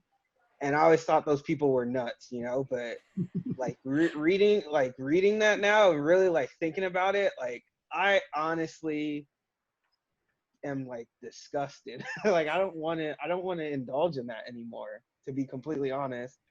Like I don't want to be a part of that. So I kind of feel, I don't know if that's what like the reasons that those people had, but I feel like when I am eating those things and I just kind of start thinking about those poor animals now and how they're being treated, those beings being treated now, it makes it really hard to do so. And then you're ingesting that trauma. Yeah. Yeah. Like exactly. Like, it reminds me of like the natives. Like, even when they were hunting the buffalo, it's very spiritual, like a cosmic act, because they had rituals and they used like every part of the buffalo, and then the white people get here and they see that, the buffalo being a spiritual universal life force for the Native Americans.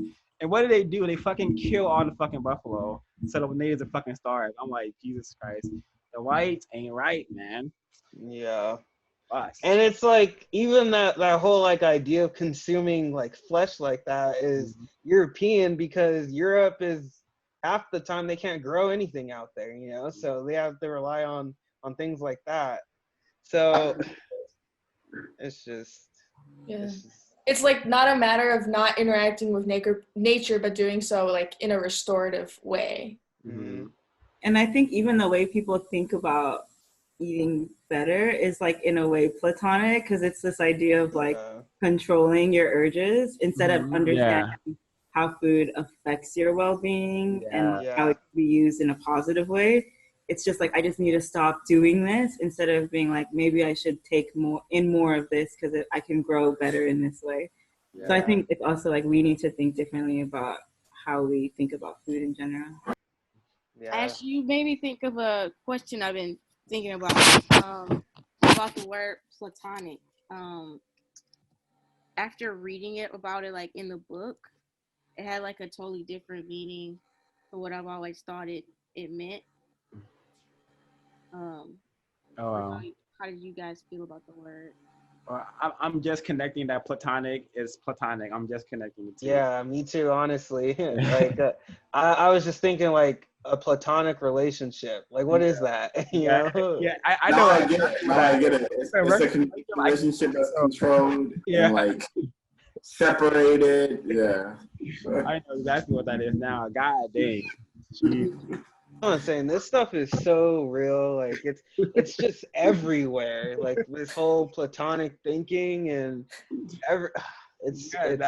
that's how all 9 areas of people activity, economics, religion, law, labor, politics, entertainment, education, sex, and war. I may be missing one, but yeah, that's all those things. What? Yep. What you say? The Platonic. It says it's based off of ancient Greek philosophy of Plato, who saw the love of beauty itself as higher, more ideal form of love than of the flesh. Oh. So still with the fucking hierarchies. Goddamn it. Yeah, well, and the separation too. Yep. Well, yeah, I mentioned the 9 areas just now because all those 9 areas have to spew European white supremacy in order for it to be everywhere. That's why it's everywhere, because all those 9 areas of people activity are constantly like white supremacy, blah, blah, blah. So that's what we're up against. That's why we have to, like, it's a codified system, and that's why we're developing our codified behavior through understanding first and then codifying yourselves. Yeah. I think the author did a fantastic job with this first chapter, kind of, because it kind of really set the tone for the whole book. Because if you're like thinking about stuff like that and kind of just being exposed to that, puts a lot of things into perspective. Yeah, I think so too, especially because I was just reading the part about how she talks about sensation versus like knowledge. And I think it's so beneficial for like white people to separate that way. Because when you think about the way they talk about like Black people who are like musical or athletic, it's this idea of like natural abilities that like, and like the Black people have these like innate abilities versus like white people who just like work so hard to rationalize and are constantly thinking and stuff. And I think it's really interesting how they can't comprehend that like you can have both and like massage both parts of your brain. And it's so much easier to like subjugate a group of people when you think that they're incapable of like complex thought. Just make them entertain you, kind of thing.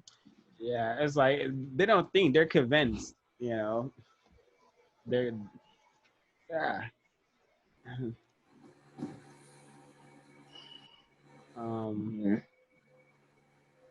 Even like terrorism, like as a child, younger, you're kind of like taught like, oh, it's it's America defending itself or we're defending ourselves. But you're never taught that like those people are over there protecting themselves too. And why can't it be both? You know, like why aren't these people allowed to protect themselves? You know, when they show us images of those people, they're depicted as sand people in the most they're the most savage way you can imagine. They're depicted in the most desensitized, like humiliating way. So we don't care about them, and we never see what we truly do to them. Like I've seen so many videos of like AC-30s and attack helicopters killing kids and killing innocent bystanders.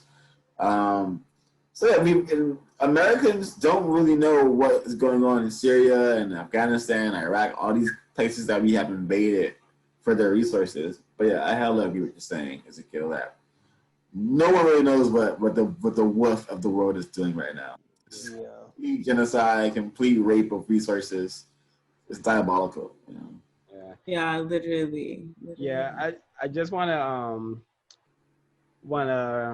just read this because this is like a good example of how the European has always been like fighting against its true self, always been fighting against its nature, apparently. This is on page 35.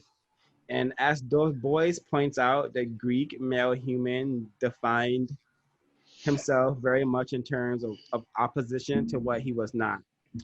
Barbarian, female, animal. This brings us closer to the origin of a nascent European consciousness.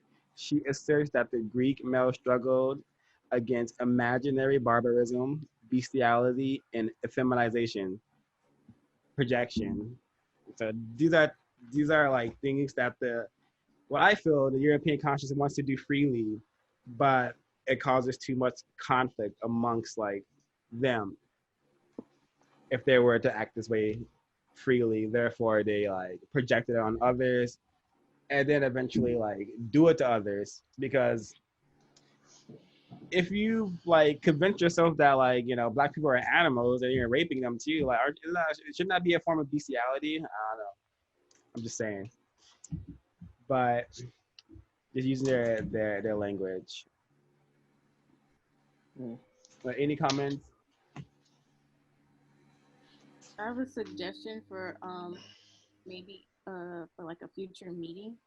I kind of enjoyed like dissecting the like Plato's philosophies. I was wondering maybe if we could that like they're seen as these like perfect, like intelligent, like amazing people, but like they're not. So I think I would like to learn more about that. I mean, I think every single philosopher you do know about is someone who had only existed to spread racist, white supremacist rhetoric. Socrates, Aristotle, Plato, all of them. To me, this is what I research and study. I'm super down to partake in that. But was like you're gonna be digging holes, and whenever you open the hole, it's gonna be a pile of shit in it. You know. Oh yeah, you should read in ISIS papers. They do there's a takedown of Freud. Oh. It's pretty. Oh my it's pretty good. Yeah. It's amazing. Tore actually. that ass up. Interesting. For the trash. For the trash. I'm gonna check that out. Shout out to these authors, Marimba Ani and Dr.Frances Cress Welsing, because they're having to debunk and literally read for filth all these major Western European thinkers, just so we can actually get to the fact and the point. And we have no choice. Well, they've had no choice but to debunk and break down these philosophers, because they are the foundations of the white supremacist thinking that we all have to know. Like if every degree course that you go into, there's Aristotle or Socrates' name at the front, claiming that they have some kind of connection to its theory. So shout out to these amazing. This is really minuscule, but even like he's an astronaut, but he's kind of been revered as a philosopher now, Neil Armstrong. I was just doing some decoding on some of his stuff, and when he said one small step for man, a giant step for mankind, like he's saying as a collective, white people have just passed the man, which is black people and non-whites, and he separated the man from mankind, basically. Yeah, he's saying, and he's specifically saying mankind, not human, mankind. Yeah. And if you understand like the origins of whiteness, you understand that terminology. The ISIS papers, check it out. I want to read this. This is on page 43. And it says, Plato sought to construct a world made up totally of conceptual reality. And so this is like a controlled reality. And in this world, there was little room for sense perceptions. They occupied a very inferior position. He wanted the citizen to become more and more acculturated to this conceptual reality. Doing so meant the citizen's senses were trusted less and less until European culture ended up at one end of a spectrum of which Africa might be at the other. So this contextualizes this hyper-surveillance state that we live in, total control, how we can't even grow food in our own backyard if you wanted to. In some places, it's just, they want total control of our reality. They have taken control of reality. Yeah. Is what's it happening. Also makes me think about all those like white people who like hate kids in a whole nother context. Like I don't know if you ever met, there's a type of like white people who just constantly like hate children, and when they see children they always have to bring up how they're never gonna have them and stuff. Mm-hmm. And it's totally just like the whole idea of like control and seeing this being that literally exists purely through like emotion and sensation, and hating that they don't have to force themselves to control those things.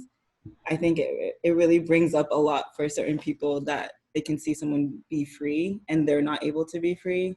I think a lot of that hate comes from like projection. I mean, I'm not saying all kids are amazing, but I'm saying like it's very weird to like hate a child or hate children. Yeah, I'm gonna just throw it out there. I personally believe that a large majority of white people, if not all white people, do not care about their offspring. And I think that would explain why you would like have a so-called enemy race your child. I think that's why today we have a lot of like white people who just give their babies to their nannies all day while they're out shopping and like being white and whatever. So I just think that's a huge indication that like they do not care that much about the offspring. And also to contextualize with history, why the fuck would you like have like a society based off having these kids born solely to go off in war and die? That's not something you would do with offspring you cared about. I think that's like something to think about, understand. It may make sense as to why they were so like easy to like take people who were enslaved kids away. Mm-hmm. They didn't see how you could be so attached to like your child. I don't know, like rationally, I guess. Yeah. But yeah, it's interesting when you like, I remember when I would go to visit my sister in New York, and you always see these like Dominican or Black women with like these fucking redhead, pale ass kids everywhere. And it's just like, what the hell? Like, it's just so common to see white kids not with their parents. Like, and it's never pathologized the way like Black single moms are pathologized. Like, oh, you don't care about your kids or something. Like, I think white people, yeah, you might be right. Cause they're literally never with their fucking kids. Like, even when they have the privilege of like not working. Yeah, and I'm sure you can search Twitter and find a whole bunch of like tweets from white people talking about like, yeah, fuck kids, man. Kids are little bastards and whatnot.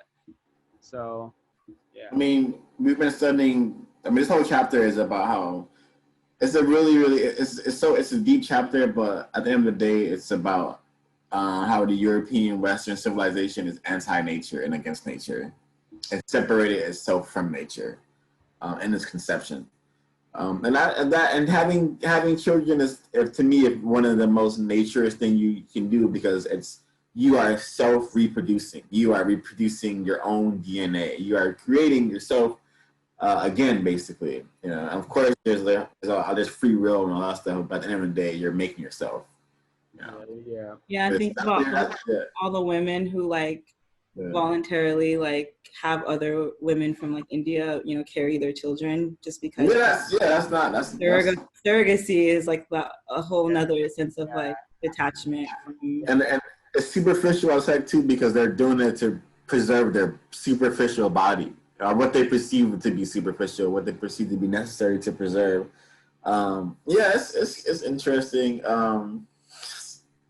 Yeah, I think they rather learn how to fucking clone people. Well, they probably already know how to do that. But yeah, like, as she's mentioned, you know, they'll justify cloning, but they'll stigmatize, you know, regular procreation for some reason. You know, anti-nature, by nature.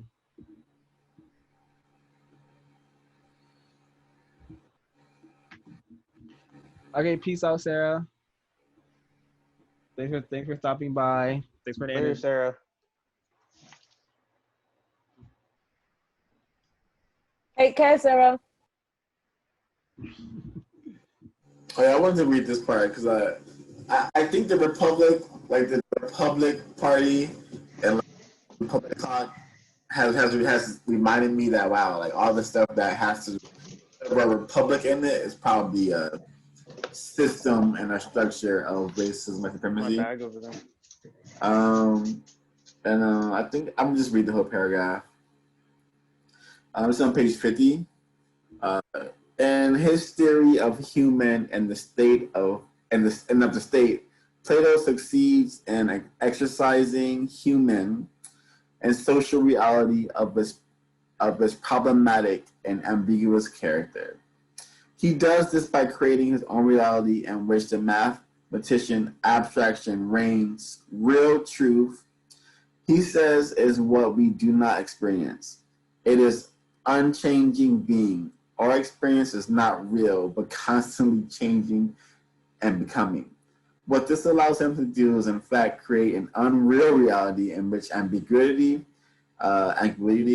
creative imagination, and uncertainty of human truth is superficially eliminated. Of course, there is no such thing as unreal reality. So, in truth, the problematical still exists. Plato's Republic is a theoretical structure. His theory of the human is unrealistic. It leaves out some essential of humanists, and so as a model to be limited, has a tendency to create a Marxist one-dimensional man. Each of us is suited to one task or mode of participation in the state. The philosopher, king, and guardians will be able to determine our proper place, and so our destiny the philosopher, king, and guardians will be able to determine our proper place, and so our destiny, very neat, very simple. The Republic is modeled after the good and abstract, unambiguous, unchanging monolith reality. In order for it to work, people within it would have to be convinced of the theory of the human, one on which it rests. Basically, I'm reading this, I'm saying this man has said that we are not real, we're always changing. All these things are just so abstract and so detached from what being a human really should be, in my opinion. And the fact that it reminded me so much from school. Like school literally is an institution that sorts people. Okay, like we're gonna track you to be someone who doesn't believe in yourself. You're gonna be a janitor. You're gonna be a soldier. You're gonna go to war. You're black, so you go to jail. Basically, you're a woman, so you're gonna do like hospitality work.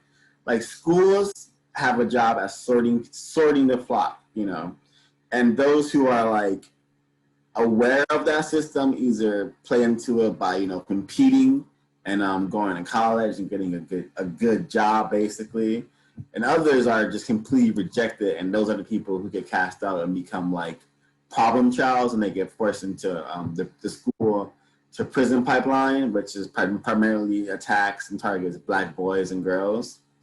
And I'm reading this stuff, and it's just bringing out everything that I've been learning away from the book. But yeah, the Republic Party in America is very racist. It's very far right And to me, far right just means racist as fuck. You know, it just means super racist. It means conservative also means racist to me. It's just ways of like saying, hey, I'm white supremacist and I don't care. You know. That was a bit of a tangent, but I wanted to share that. I agree. Yeah, I agree. All these systems, like someone saying I'm a conservative means I just want to preserve white supremacy. I'm a Democrat, Republican, all freaking white supremacy. So I hope we are all encouraged to, like, when we see someone talking about they're a Democrat, you know, be sure to say, are you aware that being a Democrat is white supremacy? Because it is, you know. And it's very interesting that they call one left wing and one right wing part of the same bird. You know, I'm sure you guys have maybe heard this before, but if you haven't, now you know. So it's the same creature, the same system. You know, it's designed to destroy me, all of us.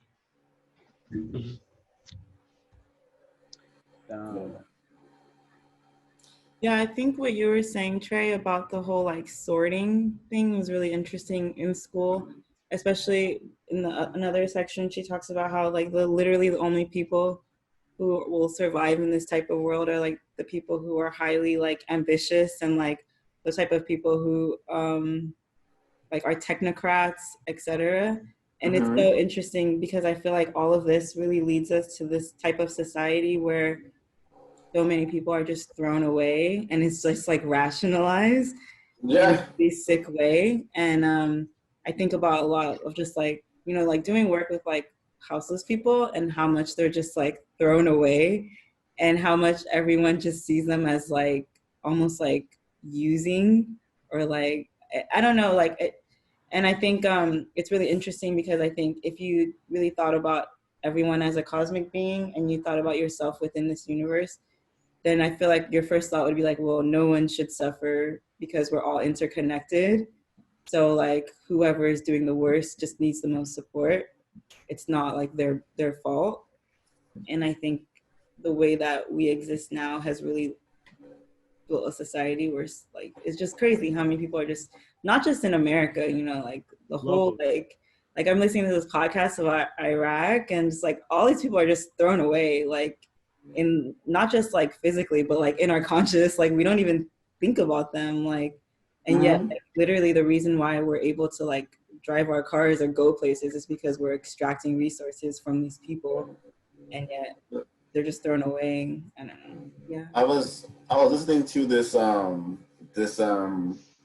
podcast and they were reading American Sniper.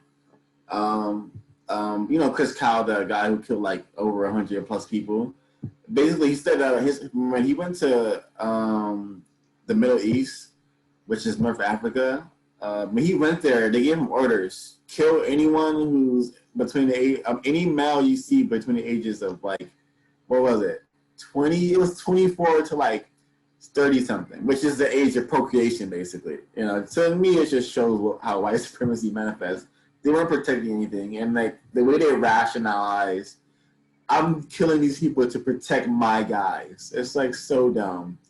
And it's a very, very, I love reading about like the books we read right now, but I also love understanding like the people we idolize and worship. Chris Kyle is an American hero. And hearing him say that I was told to kill any male I saw within the parameters of this area of these age was just insane. And he said, and one of my friends also went to, he was also in the army, came back, he's a black guy, came back to America, was treated like garbage as a black American, and having been in the army and serving in the Marines, he eventually moved to Germany.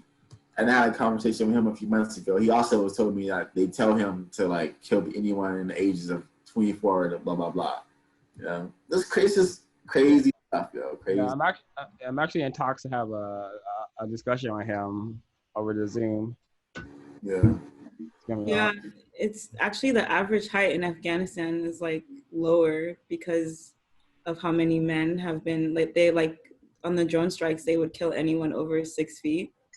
just automatically. And so like the average height in Afghanistan has like gone down, which is fucking crazy to think like how many people. This needs to be like in the news right now, honestly. Like the white women are gonna go crazy when they hear that the tall, dark, and handsome men are being eradicated. Maybe they'll stop their white counterparts from destroying them. I doubt it, but yeah, Trey is totally right. This should definitely be this is such a despicable, hell creating system that we are decoding and freeing ourselves from, at least mentally and physically. Yeah, we still gotta work for the white man and get money from them until we're free of this system. But yeah, better than mental slavery and physical slavery. Yeah. I was gonna say, like, what do you guys think are like ways, even like after today, you can like change your language to be less like hierarchical, less like dichotomized? That makes sense. I am definitely going to stop like using language like that. I'm gonna do my best to identify and like definitely be more conscious and aware of when I'm speaking like that, because I've definitely spoke like that like every day, so I definitely want to be aware of it. I'm definitely going to try and change it, and I'm just going to start thinking of things from the African-centered perspective she was talking about. Like, we're one, we're not two separate things, so stop separating everything, stop making everything black and white, because everything is not like that. So I think that's just something I'm going to do and definitely change. Yeah, I think I'm just gonna be more realistic. And that's just like, just about everything. If someone says, yeah, it's hot, I'll just say, yeah, it's hot because the white supremacists are killing the planet and therefore the temperature's rising. Yeah, so because it's not just hot for no reason. Yeah, good point. So I just want to be more realistic, and then like if something happens to me, it's not because I'm black, it's because white supremacy. It's not. I just, it's nothing wrong with being black. I shouldn't be targeted for being black. So if I see a white person being like racist, I'm gonna be like, you're not doing that because he's black, you're not because you're a racist person. I'm just pointing the problem at the problem and not, because we always say, even today I saw like this black person who was shopping at Versace get like harassed by cops in Beverly Hills. First of all, why the fuck are you giving your money to Versace white people? Second of all, like why aren't you aware that you live in a white supremacy system? So this is gonna happen to you a lot. This is you should be prepared for this at any moment. Mm-hmm. But when we operate in this system unaware of the system, this is how we end up getting fucking harassed by cops after giving $1,000 to fucking Versace as a black person. So yeah, I'm just gonna be like more realistic and like not realistic. I don't care to be nice anymore. I'm just gonna be realistic. Nice is it's something we could do after white supremacy is done.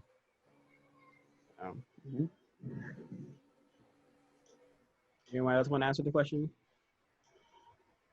I'm definitely gonna feel myself more so as a cosmic spiritual being.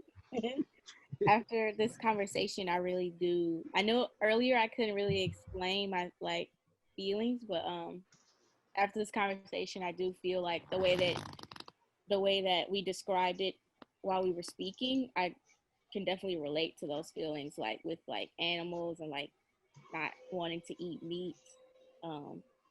It's still hard for me to. I've been pescatarian, like just eating fish, but every now and then I'll like have like maybe some chicken or something, but I'm gonna like limit that and stuff. And I'm not sure.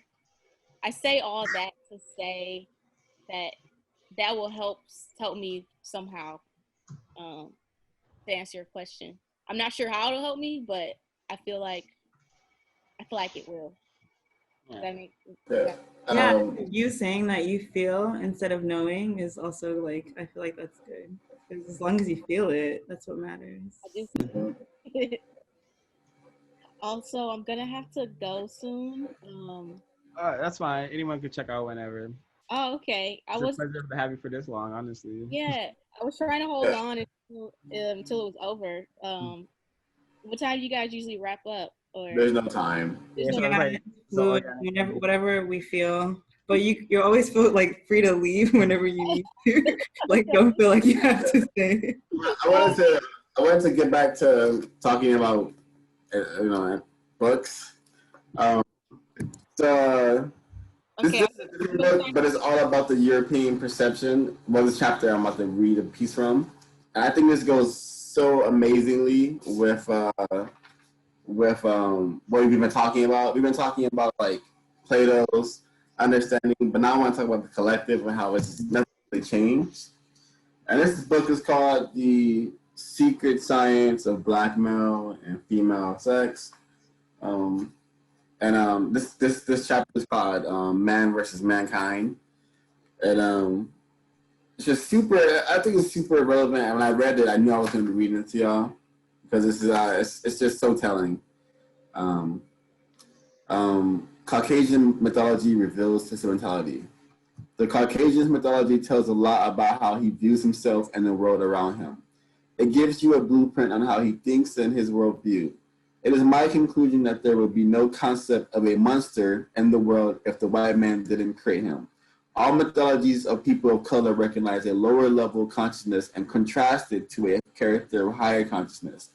The lower level mythology of these bad characters are used to balance the reality of free will that one has in their decision to practice righteousness. People of color use these bad characters and their mythology to contrast the karma and repercussions when such behavior is embraced, as opposed to practicing higher consciousness of their good characters.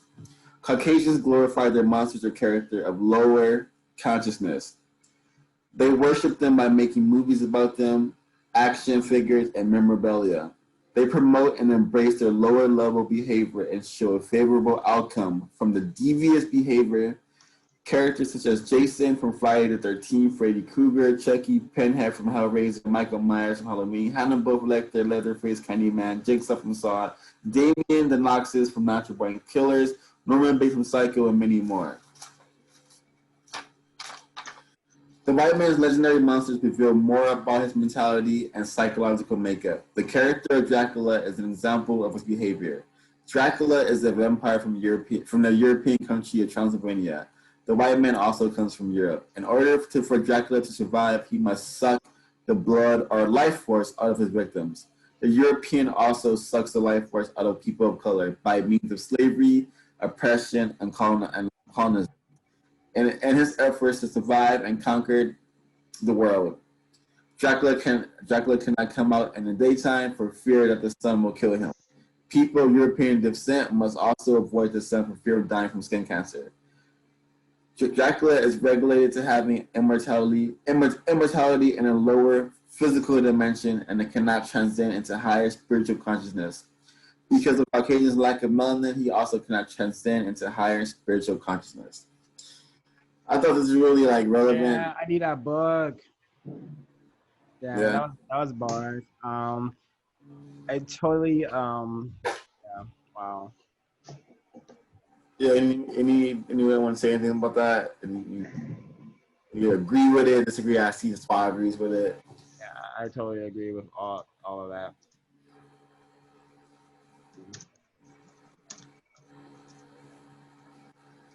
Do anyone have any comments? Sorry guys, I gotta dip out of here. I got a meeting. I'll see you guys. All right, peace out. Yo, thanks for stopping by. Thank you. Thanks for coming. Later. Yeah, I most definitely agree with what was said in what you just read out from that book. Most definitely, it's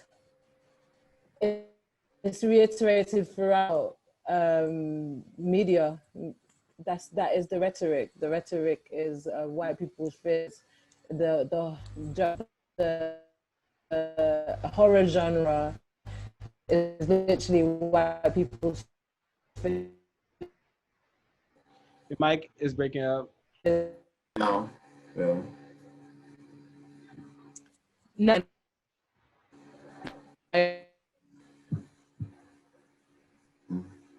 Oh, final. Oh, just. Oh. Yeah, I agree with, or I like that passage. It reminds me of Delectable Negro and the projection and the vampirism of white people. Yeah, it just everything that who wrote that book? This book is written by T.C. Carrier, and he wrote this book after doing divination with Mary. Well, she knows who the deity was, but I think it was on set. Okay, well, I just want to say everything that was said is 100% true. If you don't believe that, look at this person called Madame Marie. I guarantee you will not be able to finish the video while learning about what that European was doing to black bodies. She was a literal Dracula, and so much. Can you just put it in Nah, man. You don't want to watch it, Trey. Don't watch it. Didn't they put her on American Horror Story? Maybe. I don't watch American Horror Story. I think you're right, Trey. Was she the French person? I mean, like, yeah, I don't know. Her name was Madame Marie. Yeah, something like that. Yeah, but yeah, some white boy did a podcast on it. I couldn't even finish it. It was too grotesque. But yeah, I need to find that book online so I can start reading that as well. Yeah, so, I heard about this one. She would torture slaves. Mm-hmm. Yeah, and she would get like, she had a hobby. She would collect like all these instruments of torture, like these contraptions, these technological devices of torture that, like, she would put them on like the slave's neck, and like a blade would pop out, and it would just get tighter and tighter, and the slave would not only suffocate but bleed to death at the same time. Real sick stuff that was going on and was allowed to happen for a very long time. Trey, can you put that book in the chat? Yeah. Mary just came in here because she wanted to say what you're saying. Yeah, Mary, please. I can't lie, I won't be able to say what I was saying, but I'll just say that I agree with both. I agree with what you read out. Put the mic to Mary. White supremacy does. Can you hear me?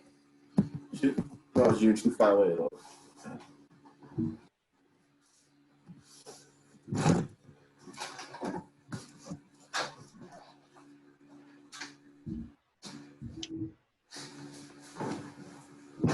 Just saying that I agree with everything that's written in the book, well, what Trey read out, because that's exactly the rhetoric that whatever the rhetoric is, the white supremacy will reconjure that through its media, through its films. An example from when Trey read that out to me earlier this afternoon, it made me think of Indiana Jones. It made me think about how they normalize and glorify the excavations of Africa and anything like what they would call their Orientalism inspection. That for me, that is the most like violent outfit ever. The hat, the khaki pants, and in the name of exploring and giving it this Tomb Raider kind of appeal when they're really going and like raping and scavenging tombs and taking its contents and putting it in their museums through literally terrorism. But it's on every TV show. It's produced in the media as if it's something to glorify, or the character of Indiana Jones being a very predatorial kind of person. They literally reiterate their ideals, which is usually derogatory, and put it in a more glorified light. So we're desensitized to it when we experience it in everyday life. And then these characteristics are who are the CEOs of companies. These are the characteristics that usually make it like to the top of the hierarchical social chain that we have to, that become our authoritative figures.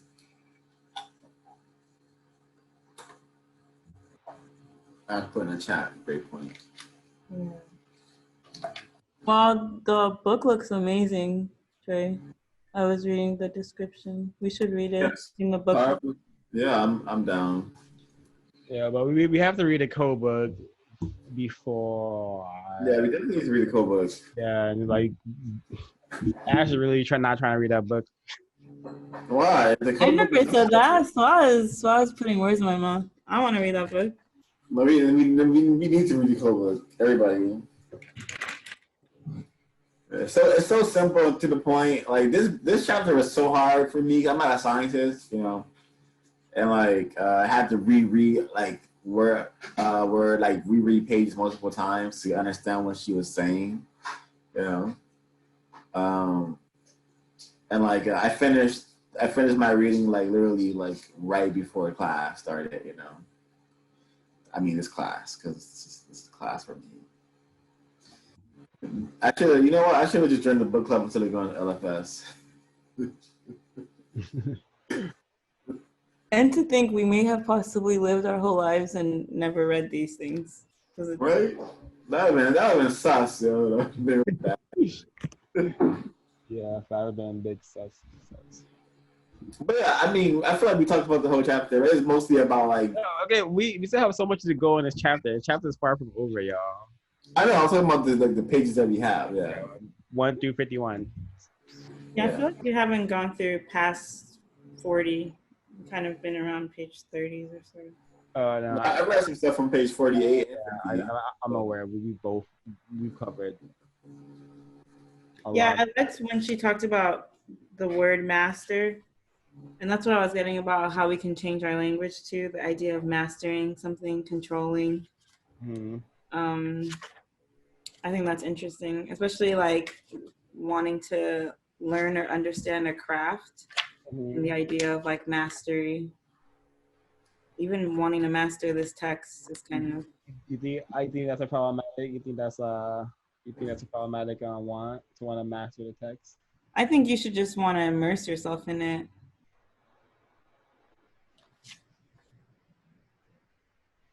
Yeah, you're totally right. Yeah. And like honestly, it's really the same result, you know, just one that's like from like a more elevated word view. Dang, where are those?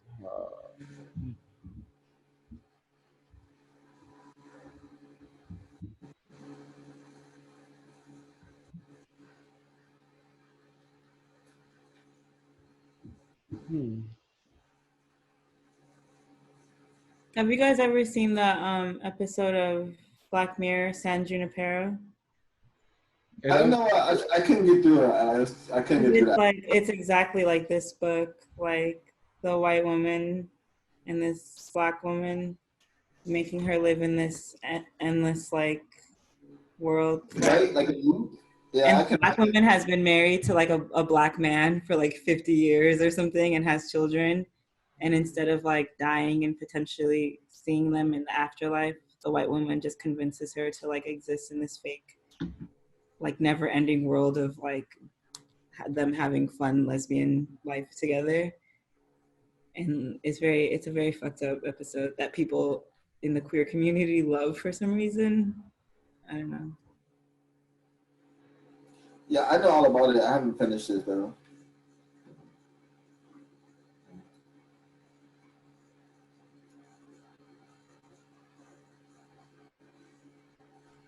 I did see that episode actually, and I didn't really take too much to it. It just looked like escapism. Like it definitely was escapism, like magnified. And I guess that's why they really liked that they could go off into the sunset together as lesbians, as in any kind of avatar that they choose. But it was also kind of like, for me, it was dealing with, I believe, what was it? One of the characters' parents was dying, and she didn't want to deal with that. Am I talking about the right episode? Yeah, I think it was the white girls. I think so. But which it just makes them more oh yeah, mortality. Were you gonna say something, Mary? Interesting. Oh. I just thought it was interesting because like the white woman is so like rational, and she always looks down on like the Black woman's spirituality. And I thought that was really interesting. Like, I think white people would prefer to like live on this earth forever, even if it's like a really shitty experience, than to like know what happens once they transition, because they're so devoid of like spirituality, and they fear death so much.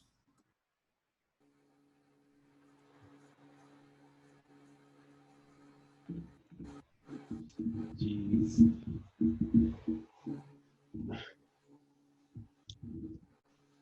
Mm.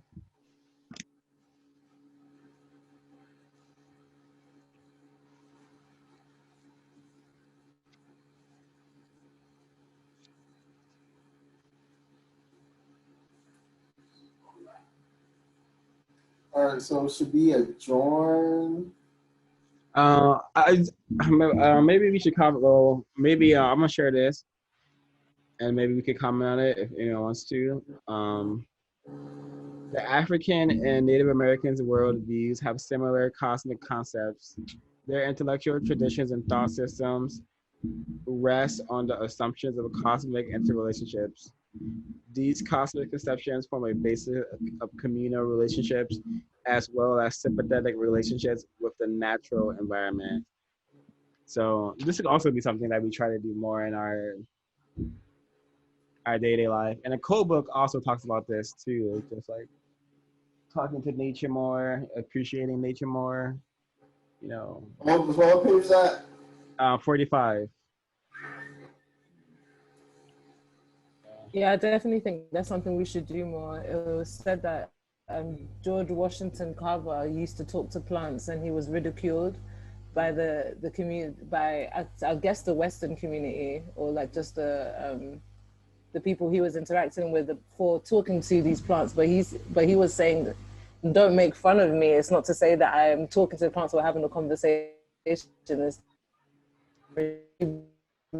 information on what I could to that. Just basically hearing the name of certain herbs and then trying to understand what it does for us or what we can use those herbs for. I definitely want to build on that relationship with nature, to be able to just look at different herbs and plants and know exactly how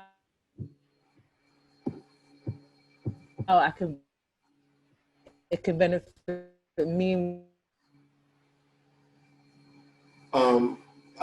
We heard most of what you said, and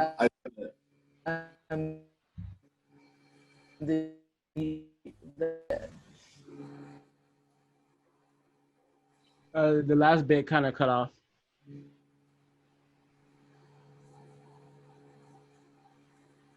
I'm going to give that more insight to like George Washington Carver. The U.S. government came to him and asked him to like find out what herbs could like create certain poisons, and he was able to do it just by looking at certain plants. He was adopted by white people and like basically made into like this, into what he was, but he had like a really high, squeaky, high-pitched voice. And that was because the people who adopted him had castrated him, because there's no way you could have like a black man around white people, you know, white women, of course. But yeah, he was definitely super, super duper connected, very connected.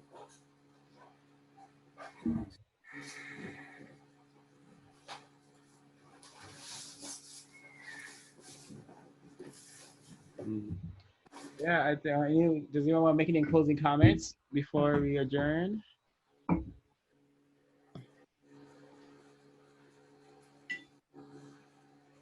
Well, we should. Oh, actually, it's okay. I'll wait. It was. You better pray, boy. Oh my God! Pray for your genetic fucking preservation, yo.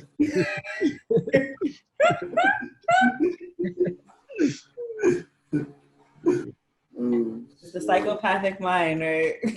Yeah, I loved how people were either dying from being killed or literally naturally dying. Like that was a theme throughout. Just horrific death deaf white people. Death loving beings. Yeah, it was either what? It was cancer, suicide, or being killed by each other. It was like, it was crazy. Yeah, we definitely had that penis envy, that penis negation trauma going on. Oh my god, yep. What did you make of the main character's father, the one who was like of the father character who was like, pray boy, pray, and killed his dog without like questioning, like just killed his son's dog and then put it straight into prayer. So that kind of conditioning, it was like, for me, that character in particular was like the perfect representation of the male patriarchy, like literally just doing whatever they want and then reiterating why it's okay for them to do it through either religion, and then showing that he did not actually give a shit when everybody, when his wife actually died, killing himself and leaving his son to fend for himself, like actually having no attachment other than the fact that, well, the attachment works when it needs to work for him. So I thought that was quite an interesting.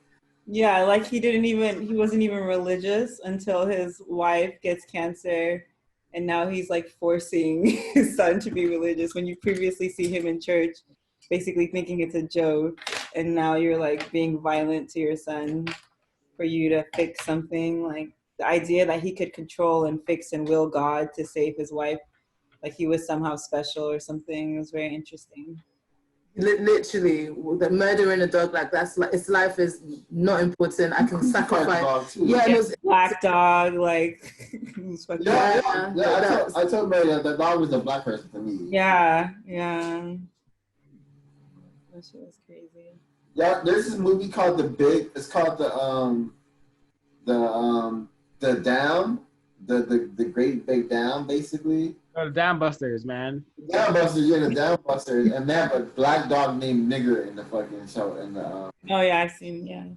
And just so I know, like that is just telling mainstream mass media culture that whenever you see a black dog in a movie now, it's a nigger. You know, just know that. You know, that's how I interpret it. Well, yeah, because it's not like white people sacrifice black people for their whatever pagan religious ideas.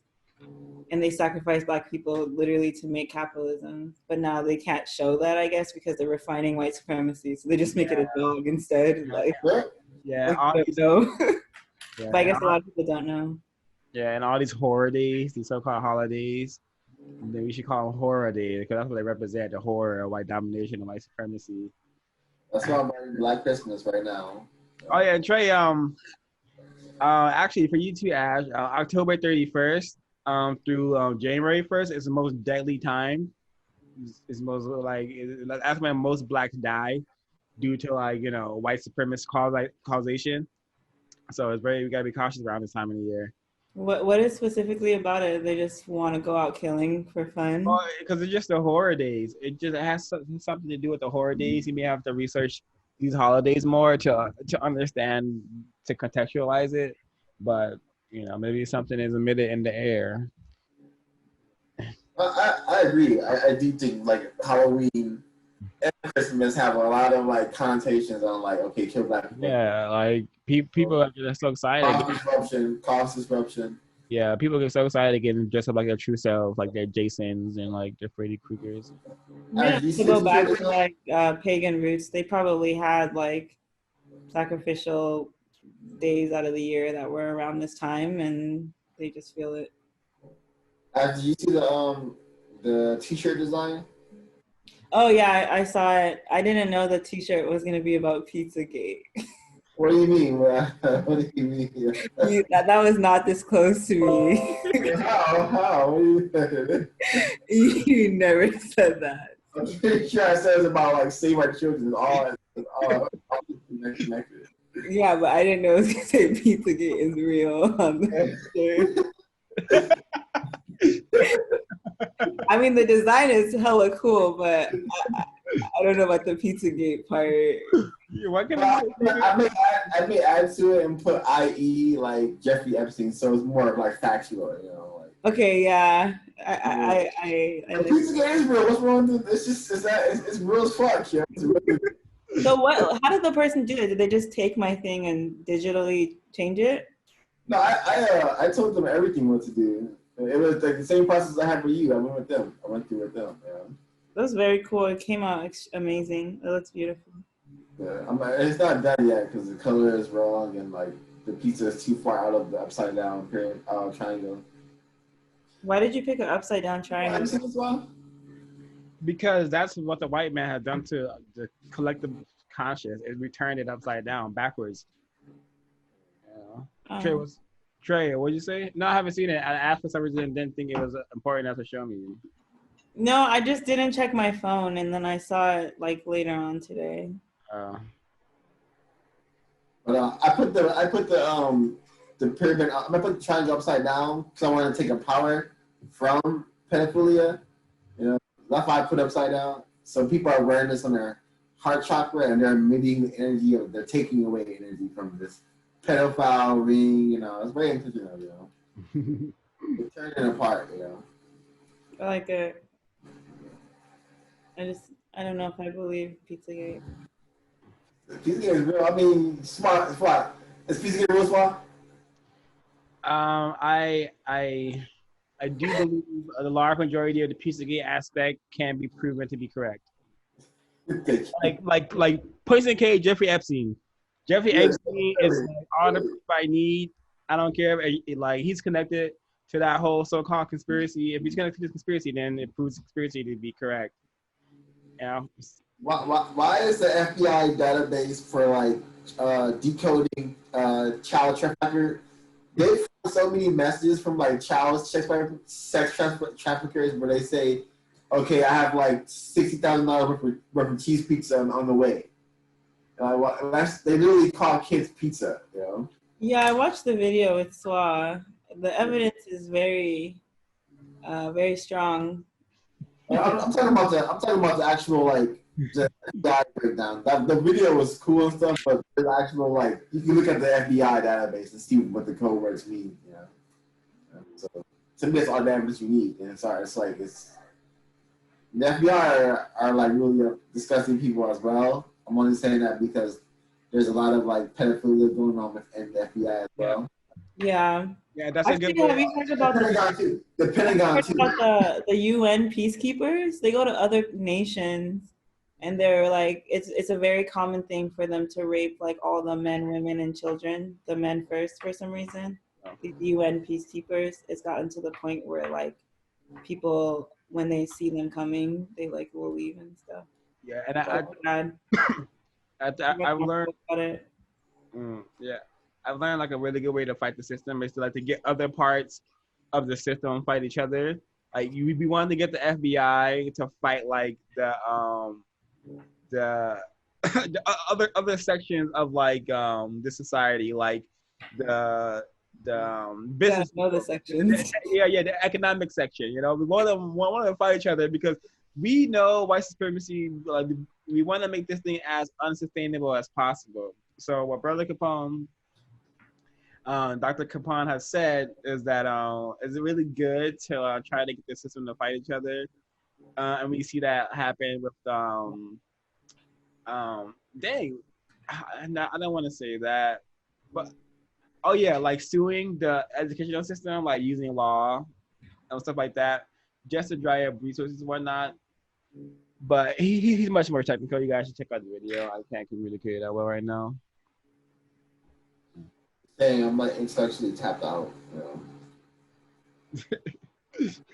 You guys are troopers for real. Yeah. So are you, Ash? You're one of our you're one of our reserve members.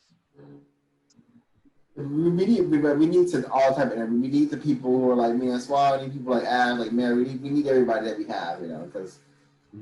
To get to the level where we're able to make changes, we're gonna need women who are like very, very empathetic and like connected, and we're gonna need the killers as well. We're gonna need the strategists, you know, people who can lead armies, you know, who can lead people into fights, you know. Yeah. People who understand the game of war, you know. We need plumbers too, and electricians. And mechanics. Yeah, outreach, y'all. Well, Ash, you're doing good. You got like 2 members for us. 3 actually, 3 members. Yeah, Ezra's coming to the one. They come out, spend their money, and learn. You know, like, and then we could get all our so-called white friends to share it. You know, to share it. You know, if I feel like you guys know a bunch of fucking white Berkeley people Yeah. who love to have non-white people tell them how privileged they are. Yeah. So this might, like, you guys could probably do some quick recruiting for that. Yeah. And for also when I do get the white portion of this book club off the ground, between her and Dr. Shockley, this white. Oh yeah, yeah. Oh my, and like the way he was talking was like, wow, this guy is not constructing my art. This guy is so stupid. Like what? I have this report. He had a fucking chart that said like women who give birth the most or something, and it was like farm workers or something, like single moms and some shit like that. It was dumb. And then like he can respond to her saying that how black babies are already like have been researched to be more creative and more intelligent than white babies, and they start walking like white babies. He's like, well, I'm not maybe it's true in some cases, but I had to confirm or deny. I was like, wow, what a buffoon, yo. Like, what a... Yeah, that part was amazing. She just like led him into that trap so perfectly. Like, yeah, that's a good example of how like you just let Whitey talk, he won't expose himself. Yeah.